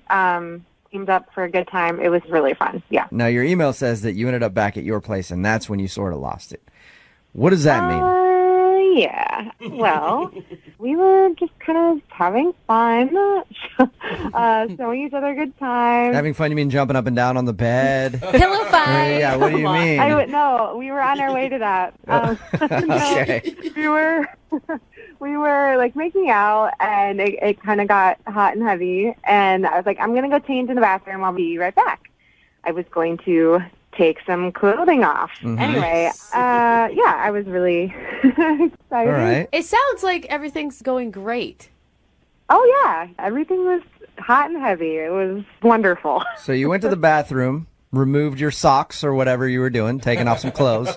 Sure, socks. I took my socks off. And then what was his reaction when you came out of the bathroom? I came out of the bathroom, and he was at my front door with his jacket on, his shoes on. Okay. And I was like, hey, dear, what's up? What's going on? And he was like, hey, listen, I got to go. Something came up. Let's hang out soon. And that's when I kind of freaked out, I guess you could say. I was like, what the is your problem? What are you doing? Where are you going? You can't. So you started yelling at him. Get back in here and do me now. How dare you leave? How long were you in the bathroom for? Was it a long time? No, I mean, all I did was take off my clothes. I might have, brushed my hair. So less than 3 minutes. What did he do when you started yelling at him? He was just like, I just have to go. He got a little awkward. Yeah. And then I was like, oh, and you're not even going to kiss me? And then that's when he opened the door. I mean, I'm like, not in much. He just opens my front door and walks out. Did he say goodbye, or was it at that point like, oh my God, this girl is yelling at me and I'm just going to close the door and leave? As he was closing the door, he was like, okay, let's talk soon. Just kind of mumbling over everything that I was saying. Did he give a reason why he was leaving besides I just have to go? Something came up. Something came up. Now, Melanie, you obviously want a second date with him. Do you feel bad about what you did, about yelling at him? Do you want to apologize? No. I'm not apologizing. It was really weird. It was such a weird circumstance to come out and see him leaving as I'm getting ready to get it on with him. So, no, I don't feel bad about it. I'm very curious as to why he did it, but, I mean, he's really hot and fun, and I'm definitely down to continue. Well, that's what I was gonna ask you. Do you want a second date, or are you just calling to figure out why he would leave when you're clearly primed and ready to go? I think it totally depends on why he had to leave. Like, if it was something personal, like if things couldn't get up, if things weren't working, I mean, that's a whole other conversation that someone has to have, you know? Is there anything in your apartment that he could have, anything weird that he could have seen while you were in the bathroom? Or do you have a roommate that might have... No, I don't have a roommate. I mean, if he, was in 3 minutes was able to, go into my bedroom and find out my sex toys. All right, Melanie, you about ready to make the call for your second date update? Yes. I think I know exactly why he's not calling you back, by the way. Oh, you do? Yeah. Nothing is more annoying to me than a woman who wants to have sex with me. Hate it. Bugs me to no end. Gosh, it is annoying. If you're just tuning into the second date update, Melanie wants us to call this guy named Now, her and met at a friend's party. They ended up going out the night after, had fun, drank a little bit, got back to her place. We're making out. Things were getting next level-ish, where it was about to get really serious. So she went in the bathroom to take off some clothes. By the time she came back out, he was already at the door about to leave. And that's when Melanie sort of lost her cool and started yelling at him get back in here. What the is wrong with you? We're thinking that might have been the ultimate turnoff for him, but we're mostly curious as to why he would leave, especially in a situation like that. Most guys would stay. At the end of these things, after I get you guys both on the phone, I always go, hey, do you want to go on a second date? Do you want me to ask for a second date, or do you just want me to go, hey, I'll pay for you guys to get a hotel room so that Melanie can get her needs met since you left the other night? No, I would love to go on a second date. I think that'd be really fun. If he wanted to take things slower, I'd be down to try and get back. You're down with whatever. I like you, Melanie. You're not afraid to say what you want. I like that. I wouldn't have ran from you. Melanie, if you're not, I can just have him send a picture and you can do your thing by yourself. Whatever. We will get you taken care of here, Melanie. All right. You about ready to call him? Okay, I appreciate that. All right, here we go. I'm going to dial the phone number right now.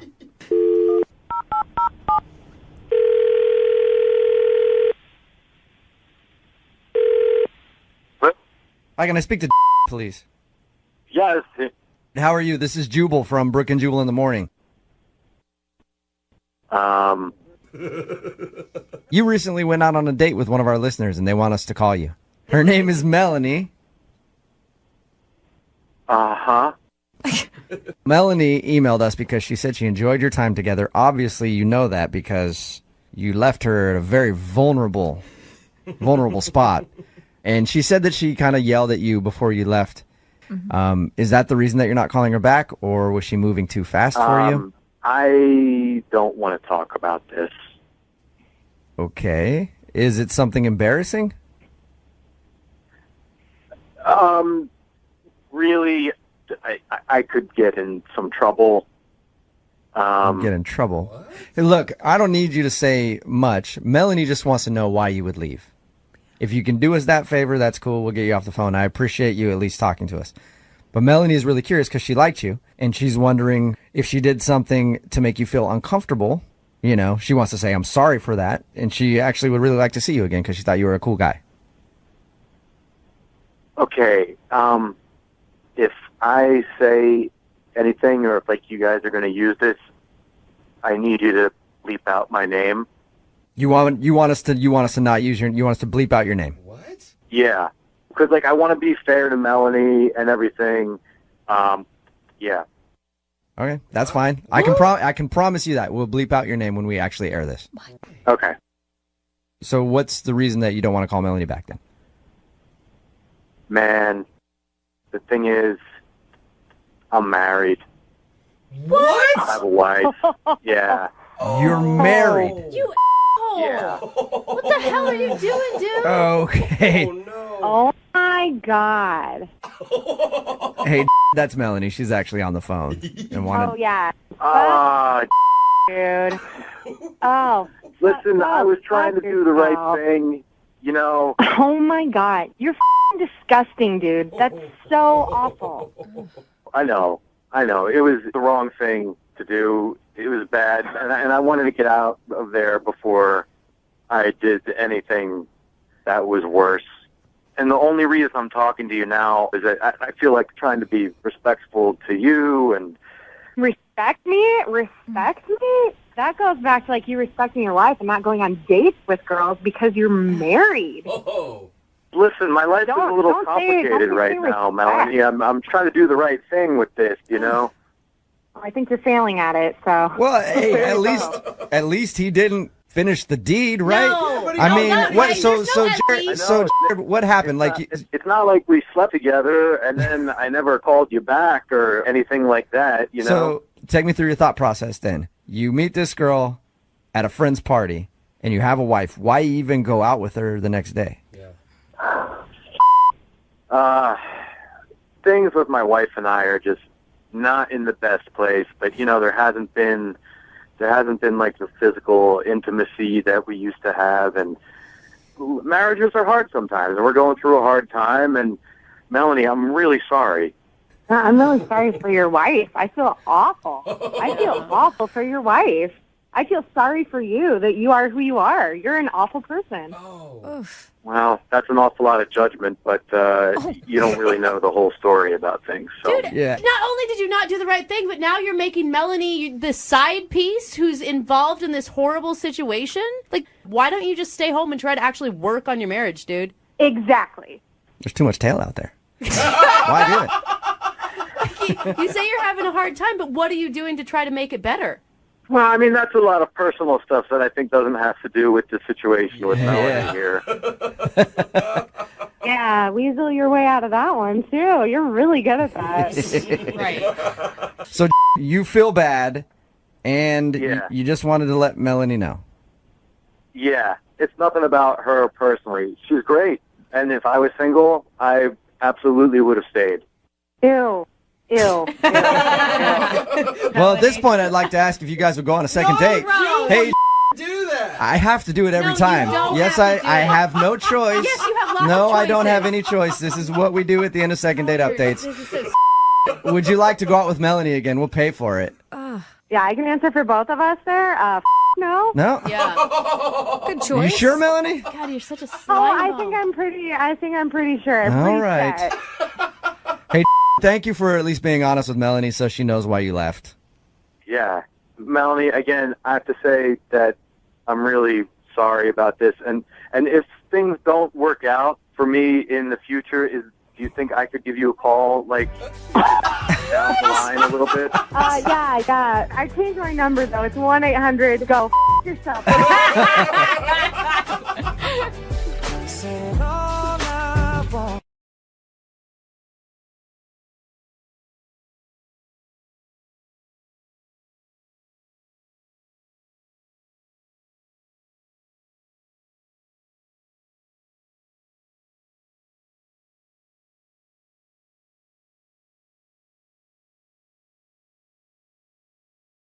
Need LASIK? Trust the experienced team at the LASIK Center at Evergreen Eye Center. No glasses, no contacts, no limits. What will you do?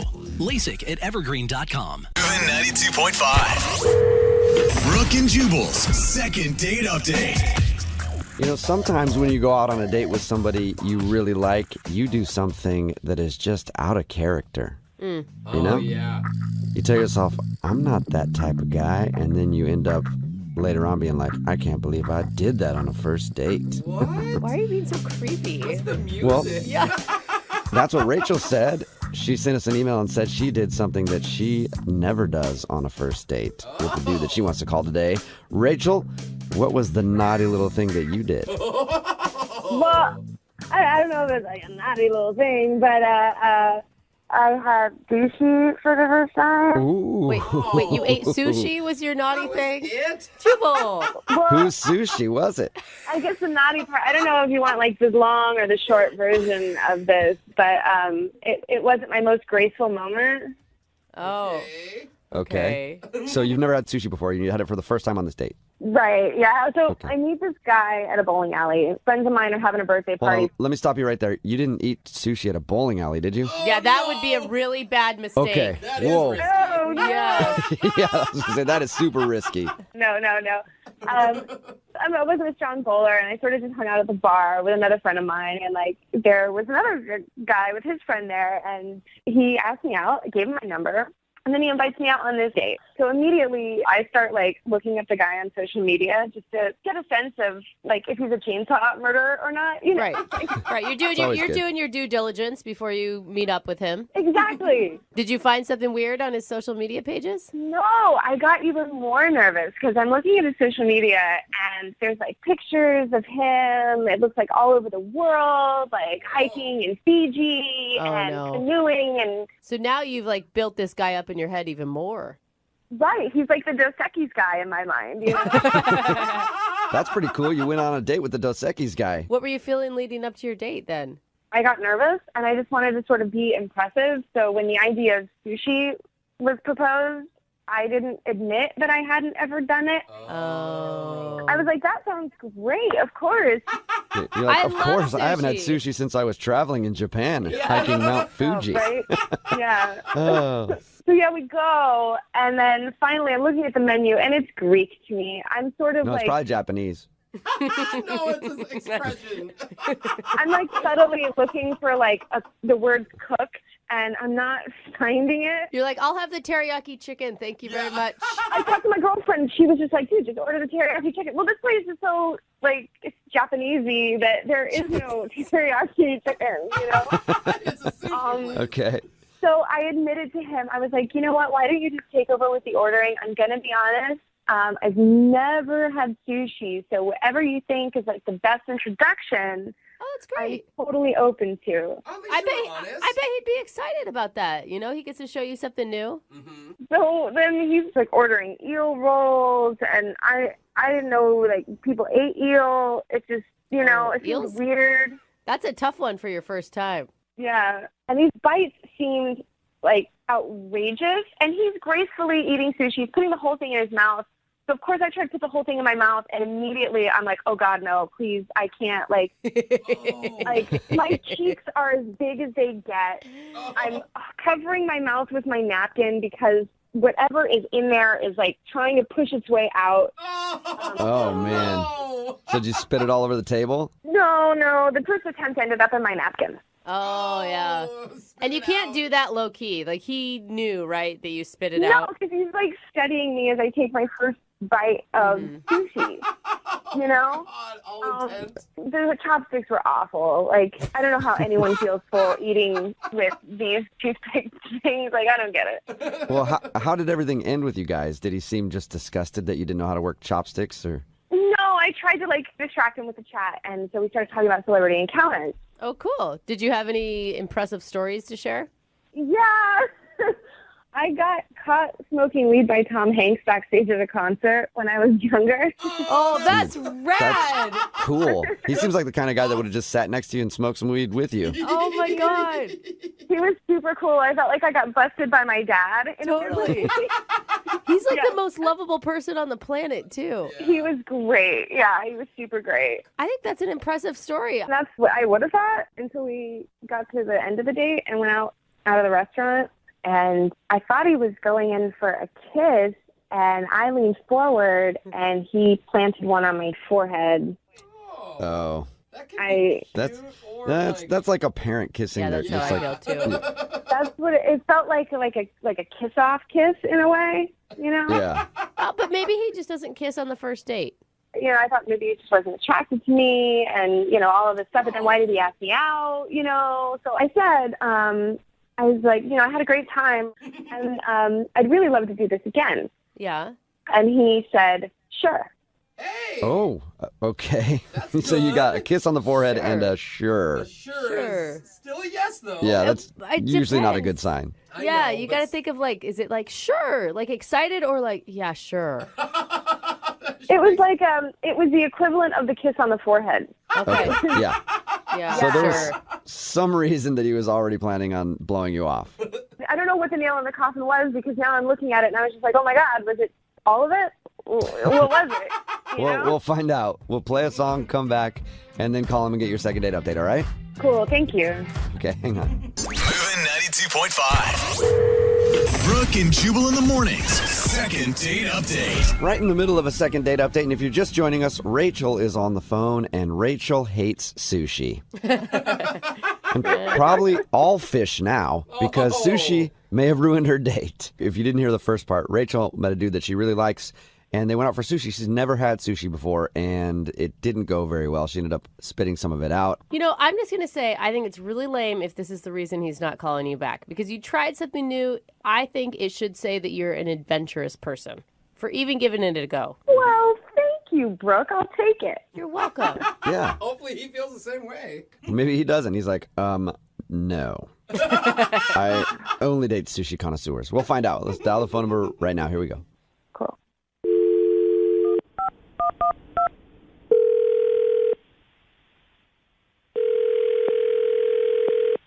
Hello. Hi, can I speak to Billy, please? This is Billy. Hey, what's up, man? How are you? This is Jubal from Brooke and Jubal in the morning. Oh, okay. Hi. Hi. Are you familiar with our radio show? Yeah, I'm not a listener, but I know who you guys are. Cool. Okay. You're like a lot of people then. Yeah. Well, I'm calling you today because Rachel wanted us to call you. Do you know a Rachel? I do know a Rachel. Cool. Sorry, what's this about? Did you go out with a girl named Rachel to eat sushi a little while ago?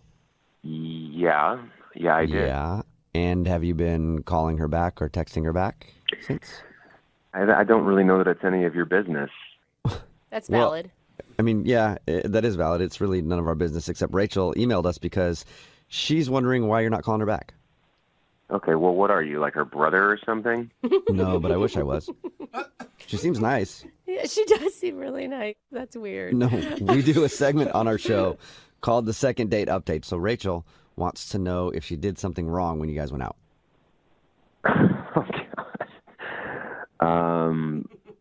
Okay. She said really nice things about you. She thought you were really awesome and that maybe she's the one that screwed everything up. Well, what all did she tell you exactly? Well, she told us that you guys went out to sushi and she has never eaten sushi before. And she thought she might have embarrassed herself because she ended up spitting out some of her food and couldn't use the chopsticks. And then she told us at the end of the date, you kissed her on the forehead and she asked if you guys could go out again. You said, sure. And then that was it. Yeah. I mean, I don't know.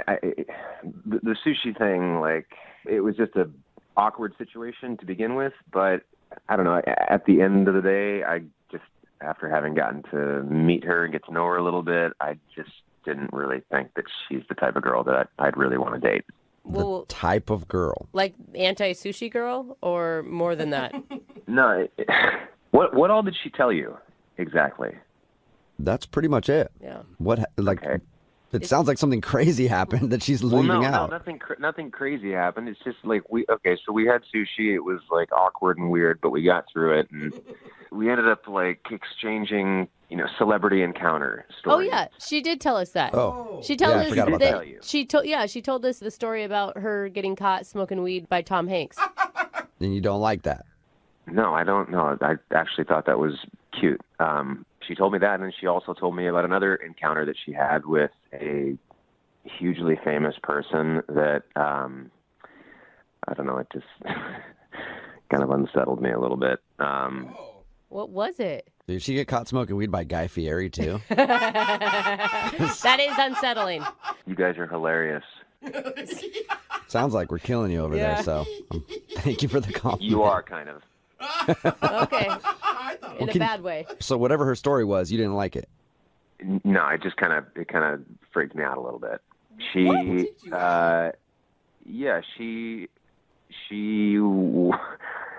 hooked up with a hugely famous person. Awesome. Who? Is it The Rock? She wouldn't tell me who.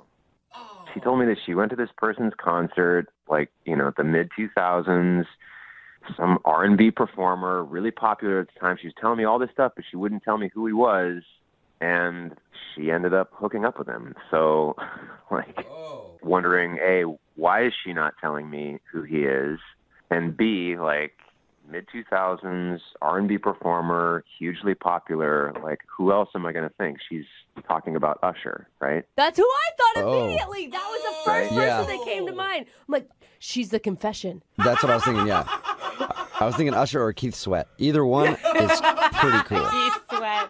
Yeah, for one thing, I'm not really interested in dating someone who sleeps with pop stars, but for another thing, everything that's come out about Usher in the news lately, I'm not really interested in rolling myself into an STD, if you know what I mean. Why not? They can be fun, dude. They can be fun. Hold on, all of you right now. She tells you that she hooks up with a major celebrity. You assume it's Usher, and then because he apparently has herpes, you think that she has it. That sounds like pretty good math. That is a huge leap, man. It does kind of make sense. That is like jumping off a cliff. You are giving her an STD and you know no actual factual information. Okay, the fact that she gave me was that she slept with a hugely popular R&B star in the mid-2000s. So it can only be Usher. No, you guys, there's other Who else big was there? You guys don't know. Who was that? Oh, that's Rachel. She's on the other line listening and wants to talk to you. Yeah, first of all, I never said who it was. So for you to assume that you know and then make more assumptions? Okay, well, why didn't she tell me who it was? Because it's none of your business. You're the one that brought it up. Well, because we were talking about celebrity encounters, but it's not like... How much fun is a game of celebrity encounters if you don't say who the celebrity was? That's true. I hooked up with a famous person once, not going to tell you who. I'm really aghast that you presume to know who it was, and by that think that you know my health. Get out of here, honestly. I will say sometimes I have heard that some people have to sign non-disclosure agreements before they actually do the deed with super famous people. Look, I never said that I did the deed. I said I hooked up. That could mean kissing. That could mean whatever. See, you're assuming too, Brooke. Well, I just assume hook up is the same as, getting it really on. Well, maybe you're a little more fast than me. That is probably true, Rachel. Yeah. Well, I think if you're kissing Usher, it's only leading to one place. How do you walk away from that and not do it, even though he has herpes? Whatever. She never said it's Usher. I never, ever said it was Usher. Okay, fine. So who is it then? tell us. Like, if it's not a big deal, if you only hooked up and kissed this person, who is it? R. Kelly? No. Is it Neo? Oh, Neo. No. Neo is what? sexy. No, I'm not going to play the guessing game. It was a funny story. I thought it was a funny story of me being a stupid kid, and now it's just become like a Guess Who episode and assumptions about like how fast I am. I think more than anything, people just want to know who it is because none of us have ever kissed or whatever with a celebrity. Well, you should be more charming. Rachel, A lot of people have said that to me over the years, and I agree with you completely. Why can't you just say who it is, though? Leave Rachel alone. She doesn't want to say who it is, okay? Thank you. It has nothing to do with whether or not she has an STD. He made a huge assumption off of no knowledge, and that's not fair to her. Okay, fine. Fair enough. Fair enough. But I will assume that she has STDs. In general. That is just rude. Wow. I mean, that's who you are. That's the assumption that you make about people. No, you know what? You're disgusting. You think you know it all. You don't know So I'm happy to never, ever see you again. Well, don't speak too soon, Rachel. We'll still have to ask him if he'll go out with you again. Billy, would you like to go out with Rachel on a second date? We'll pay for it. Yeah, will you guys pay for my Valtrex prescription as well? Oh my gosh, you're an a-hole. You're a pig. You're a total pig. Oh, Rachel, I am so sorry. That's what they use to treat herpes, right? Yeah, we get it. Yes, everybody got your joke, Billy. Funny how you seem to know everything about herpes. Now who has herpes? Yeah, very good point, Rachel. Yeah. Very good point. You could make this so easy if you just told us who the celebrity was. Like, you really got None of your yourself into business. this And it's situation, obvious that Rachel. if we ever were to go out again, you would never let this go. So I'm not interested at all. Oh my gosh. Man. That was... Okay. Well, sorry, Rachel. Definitely not a successful second date. No. And look, we all respect your privacy here. You don't have to tell anybody who it is. But if you do want to text me privately later, I'd be interested. Stop it. Just stop it. Brooke and Jubal in the morning.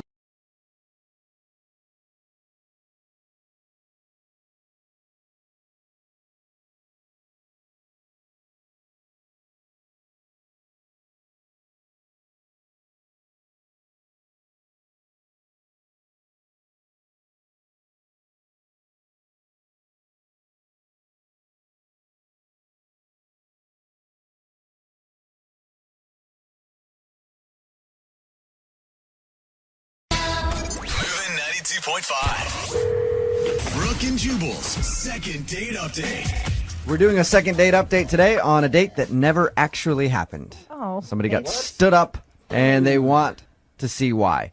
Lily is on the phone with us right now. Lily actually took a huge step. I can't even believe that she would ask this person out. She asked her doctor out on a date. Whoa! Wait, That's... I've never had a doctor that I wanted to ask out on a date. I mean, I'm into rich, successful people, so I don't know why. I mean, but most of them have been males, Yeah. But I still ask them out on a date anyway. I don't care. But I've never actually, I've thought about that. I'm like, that would be really awkward, though, because they know your medical history, and they know all about your germs, and you're like, hey, so what do you think about you and me going out? Lily, how are you? Hi, guys. I'm good. How are you? Good. Okay. That takes a lot You're brave. of guts to ask out your doctor. I know. Can I just ask what kind of doctor it is? He's a foot doctor, so he really didn't know that much about me, Okay. and I was never naked in front of him. Yeah, except you wanted to be.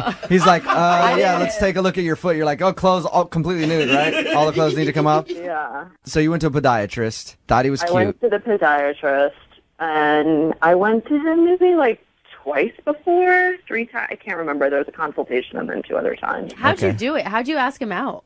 So I went for a visit, and I always thought he was cute, and I noticed he never wore a wedding ring, but I was too embarrassed to ask him in person, so I left a note for him at the front desk. Okay. Oh, God, like a Yeah. secretary. Well, I like can me? understand doing that because it would be weird. Even if it's a podiatrist and they don't know much about you, it's still, I feel like it'd be strange. It's just the two of you.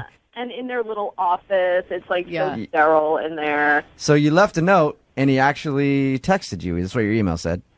Yeah, I left a note. I tried to keep it casual. I'm like, hey, Dr. I don't want to be unprofessional, but I just saw you. I just visited you. and you're very cute, and I don't know if you're single or interested, you don't have a wedding ring on, but would you like to get a drink sometime? And I left my phone number. Oh, that's good. Okay, I was a little worried that it might have been confusing for him, like he thought you might want another appointment. Yeah. So he did text you back, obviously. He texted me, like, he said he was very flattered. He'd love to get a drink. What time? You know, so that was encouraging. Mm-hmm. Oh my God, I would have squealed if I got that text. Like, a doctor! Yay! It felt like a win, for Yeah. sure. Yeah. So he said, you know, I'm flattered. What time? And then I wrote back, great. And then he said, how about this Friday for a happy hour at this place near his office? So I was super stoked. I was ready. And then his assistant called me. On Friday? Like the day of the date? Yeah, that Friday. And she said, there's been a scheduling conflict. He has to be at the hospital. Okay, that makes sense. Yeah. Doctors are busy. Yeah, I get it. Were you actually at the place you were supposed to meet when you got the call? I was there already. So, yeah, I was there like a few minutes early before we were supposed to meet. And so she called me. So that was kind of a bummer. Yeah, that right, sucks. Right, you'd gotten all dressed up and ready for it. Yeah. I was like, you know what? That's understandable. I get it. You know, he's a super busy guy. Was it weird at all that he never called you, that it was just his assistant? That did feel impersonal. Right. And I also felt weird because now the assistant knows that I'm going on a date with the doctor. And then, like, what if I go there the next time and now she knows that I'm, you know? So that felt a little invasive. Okay. Now, your email says that his assistant rescheduled the date for the next day. So did you meet him? I did not, because the next morning, which was Saturday, I got a text from him saying, I'm so sorry, I double booked. I'll let you know in the future when we can get together. Mm-hmm. So I was really mad. Yeah, ditched twice. And that's all you've heard from him? That's all I've heard. The last thing, I texted him back from that and said, okay, looking forward to it. And it's been a week, so I haven't heard from him. So he blew you off, definitely. 100%. And that sucks because he never had to text you in the first place. Like, you could have left your information and he could have just let it go. Right. So I thought from the very first text he was interested. Like, he could have said, I don't feel comfortable with this. Right. I don't date patients. You know, like, why did he agree? Have you tried to get a hold of him, you know, after any of that? Have you texted him and I asked? mean, enough. I don't want to be a loser about it, but I'm just curious, like, why? You know, why would you reschedule, and then nothing? Do you want to get a second date, or do you want to just find out what happened? I mean, at this point, I think it would be awkward to go, but I don't know. I guess I'm still open. Yeah, he's a I don't doctor. know. Well, You'd and be foolish not to go out on a date with him. And it's your podiatrist. I mean, how many times are you really going to see him again? That's true. My problem's almost fixed anyway. Yeah, I mean, it's not like a Maybe general... that's it. Maybe he wasn't impressed with your arches. The more he thought about it, it's like, no, I can't date a woman like that. All right, well, we're going to play a song, come back, call him, see if we can get him on the phone and ask him why he ditched you twice. Okay, All right. thank you. Hang on. 92.5. Brooke and Jubal in the mornings. Second date update. All right, Lily, you about ready to do your second date update? Yep. Lily, if you're just tuning in, wants us to call a guy named Benjamin. Benjamin is a doctor. Lily actually had the nerve to ask her doctor out. He's a podiatrist. He ended up texting her back to meet up, but canceled on her that same day, saying that he was busy. Rescheduled for the next day, and then canceled on her again. And that's all she's heard from him. Lily, I'm going to think that you don't do the second date update. I don't want you to get another date with this guy. Why? Because he's a podiatrist. I looked up like the average salary for a podiatrist. It's like $179K a year. I don't think he makes enough money for a doctor for you, Lily. I think you need to set your sights higher, maybe at like a dentist or something. Those guys make like at least $300-400 grand. Okay. I like how you think. Yeah. You still want to call him? I'm curious. What's up? What happened? All right, we're gonna give him a call right now. See if we can get him on the phone. Okay. Thanks. Here we go.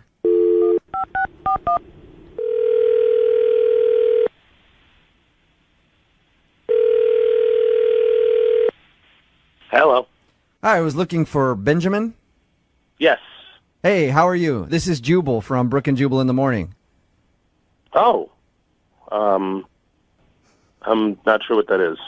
I like Benjamin. I like how you tried to pretend like you did for a second. I appreciate that. Host a morning radio show Brooke and Jubal in the morning. Nice. Have you heard of us at all? No, I don't really listen to a lot of radio. Okay. Well, you're a doctor, I know. You're a busy guy. I can't expect you to listen to our show every morning. So. How'd you know I was a doctor? Oh, because you recently went on a date with one of our listeners, and she asked us to call you. Really? Wow. Well, I guess I should correct myself, Benjamin, Dr. Benjamin. You didn't actually go on a date with her. You scheduled 2 dates with her and then blew her off. Her name is Lily. She's one of your patients. She asked you out. She told us all about how you scheduled some time to meet up, to hang out, and then canceled on her, said you were busy, then did it again the next day. So she emailed us asking if we could call you and find out why. I don't know why I would tell you any of that. I can understand that. That's a good point. It's a little jarring to have a radio show call you out of the blue and ask questions about your personal life. Yeah, how do I even know you're really a radio show? I can send you on our website. Yeah, because everybody who has a website's real. Yeah. Well, no, Lily wants to know if she did something wrong. She really wanted to go out with you, was excited about the date. So why would you tell us? I guess just to maybe show her the respect? She didn't do anything wrong. I mean, it's not the first time that a patient has asked out a doctor. Okay. Or vice versa, I'm sure. Okay, so we can tell her that she didn't do anything wrong. That's her main concern, is she's trying to figure out why you would blow her off twice. It was my boneheaded mistake, and I feel really bad about it. What boneheaded mistake is it? It's just so stupid. Can you just tell us? You know, you don't have to go into crazy detail, but we want to give her an answer. She's curious. Okay. You left her kind of hanging. Essentially, my assistant called me over to her desk to tell me that that she rescheduled with Lily, and I was confused. I said, "Lily, who?" And then she pointed out what patient it was, and I thought it was someone else. I thought it was another patient. I saw probably about 5 patients between her and when I saw the note. Oh, no. Are you serious? It was just really bad timing. All right, so Lily was not the girl that you actually wanted to meet up with. No, I was definitely a little more interested in Janelle. Even then, it's still awkward. You know? Yeah, so I shouldn't okay. even talk to you about this on the phone. But what? Well, I appreciate you at least being honest with us. Yeah. Thank you. Right. I should also let you know now that I haven't been completely honest with you. What do you mean by that? I mean that Lily is actually on the phone. What? Lily? Hello. Hey. That was not what I thought he was going to say. I'm embarrassed. Look, I'm really sorry. I didn't want, that's not. It was just bad timing. I wish you just gave the note to me. So he would have known who it was. I would have seen your face. Oh my gosh! So the bottom line, Lily, is the doctor, the good doctor, did not want to see you. He wanted to see somebody else. I got that. Yeah. Oh. I don't understand why you couldn't just say I mixed it up and I thought you were somebody else, Look, when you were waiting at the restaurant, I really was with another appointment that came in. So that would have, even if you were Janelle, that would have happened to Janelle too. Does not make her feel better.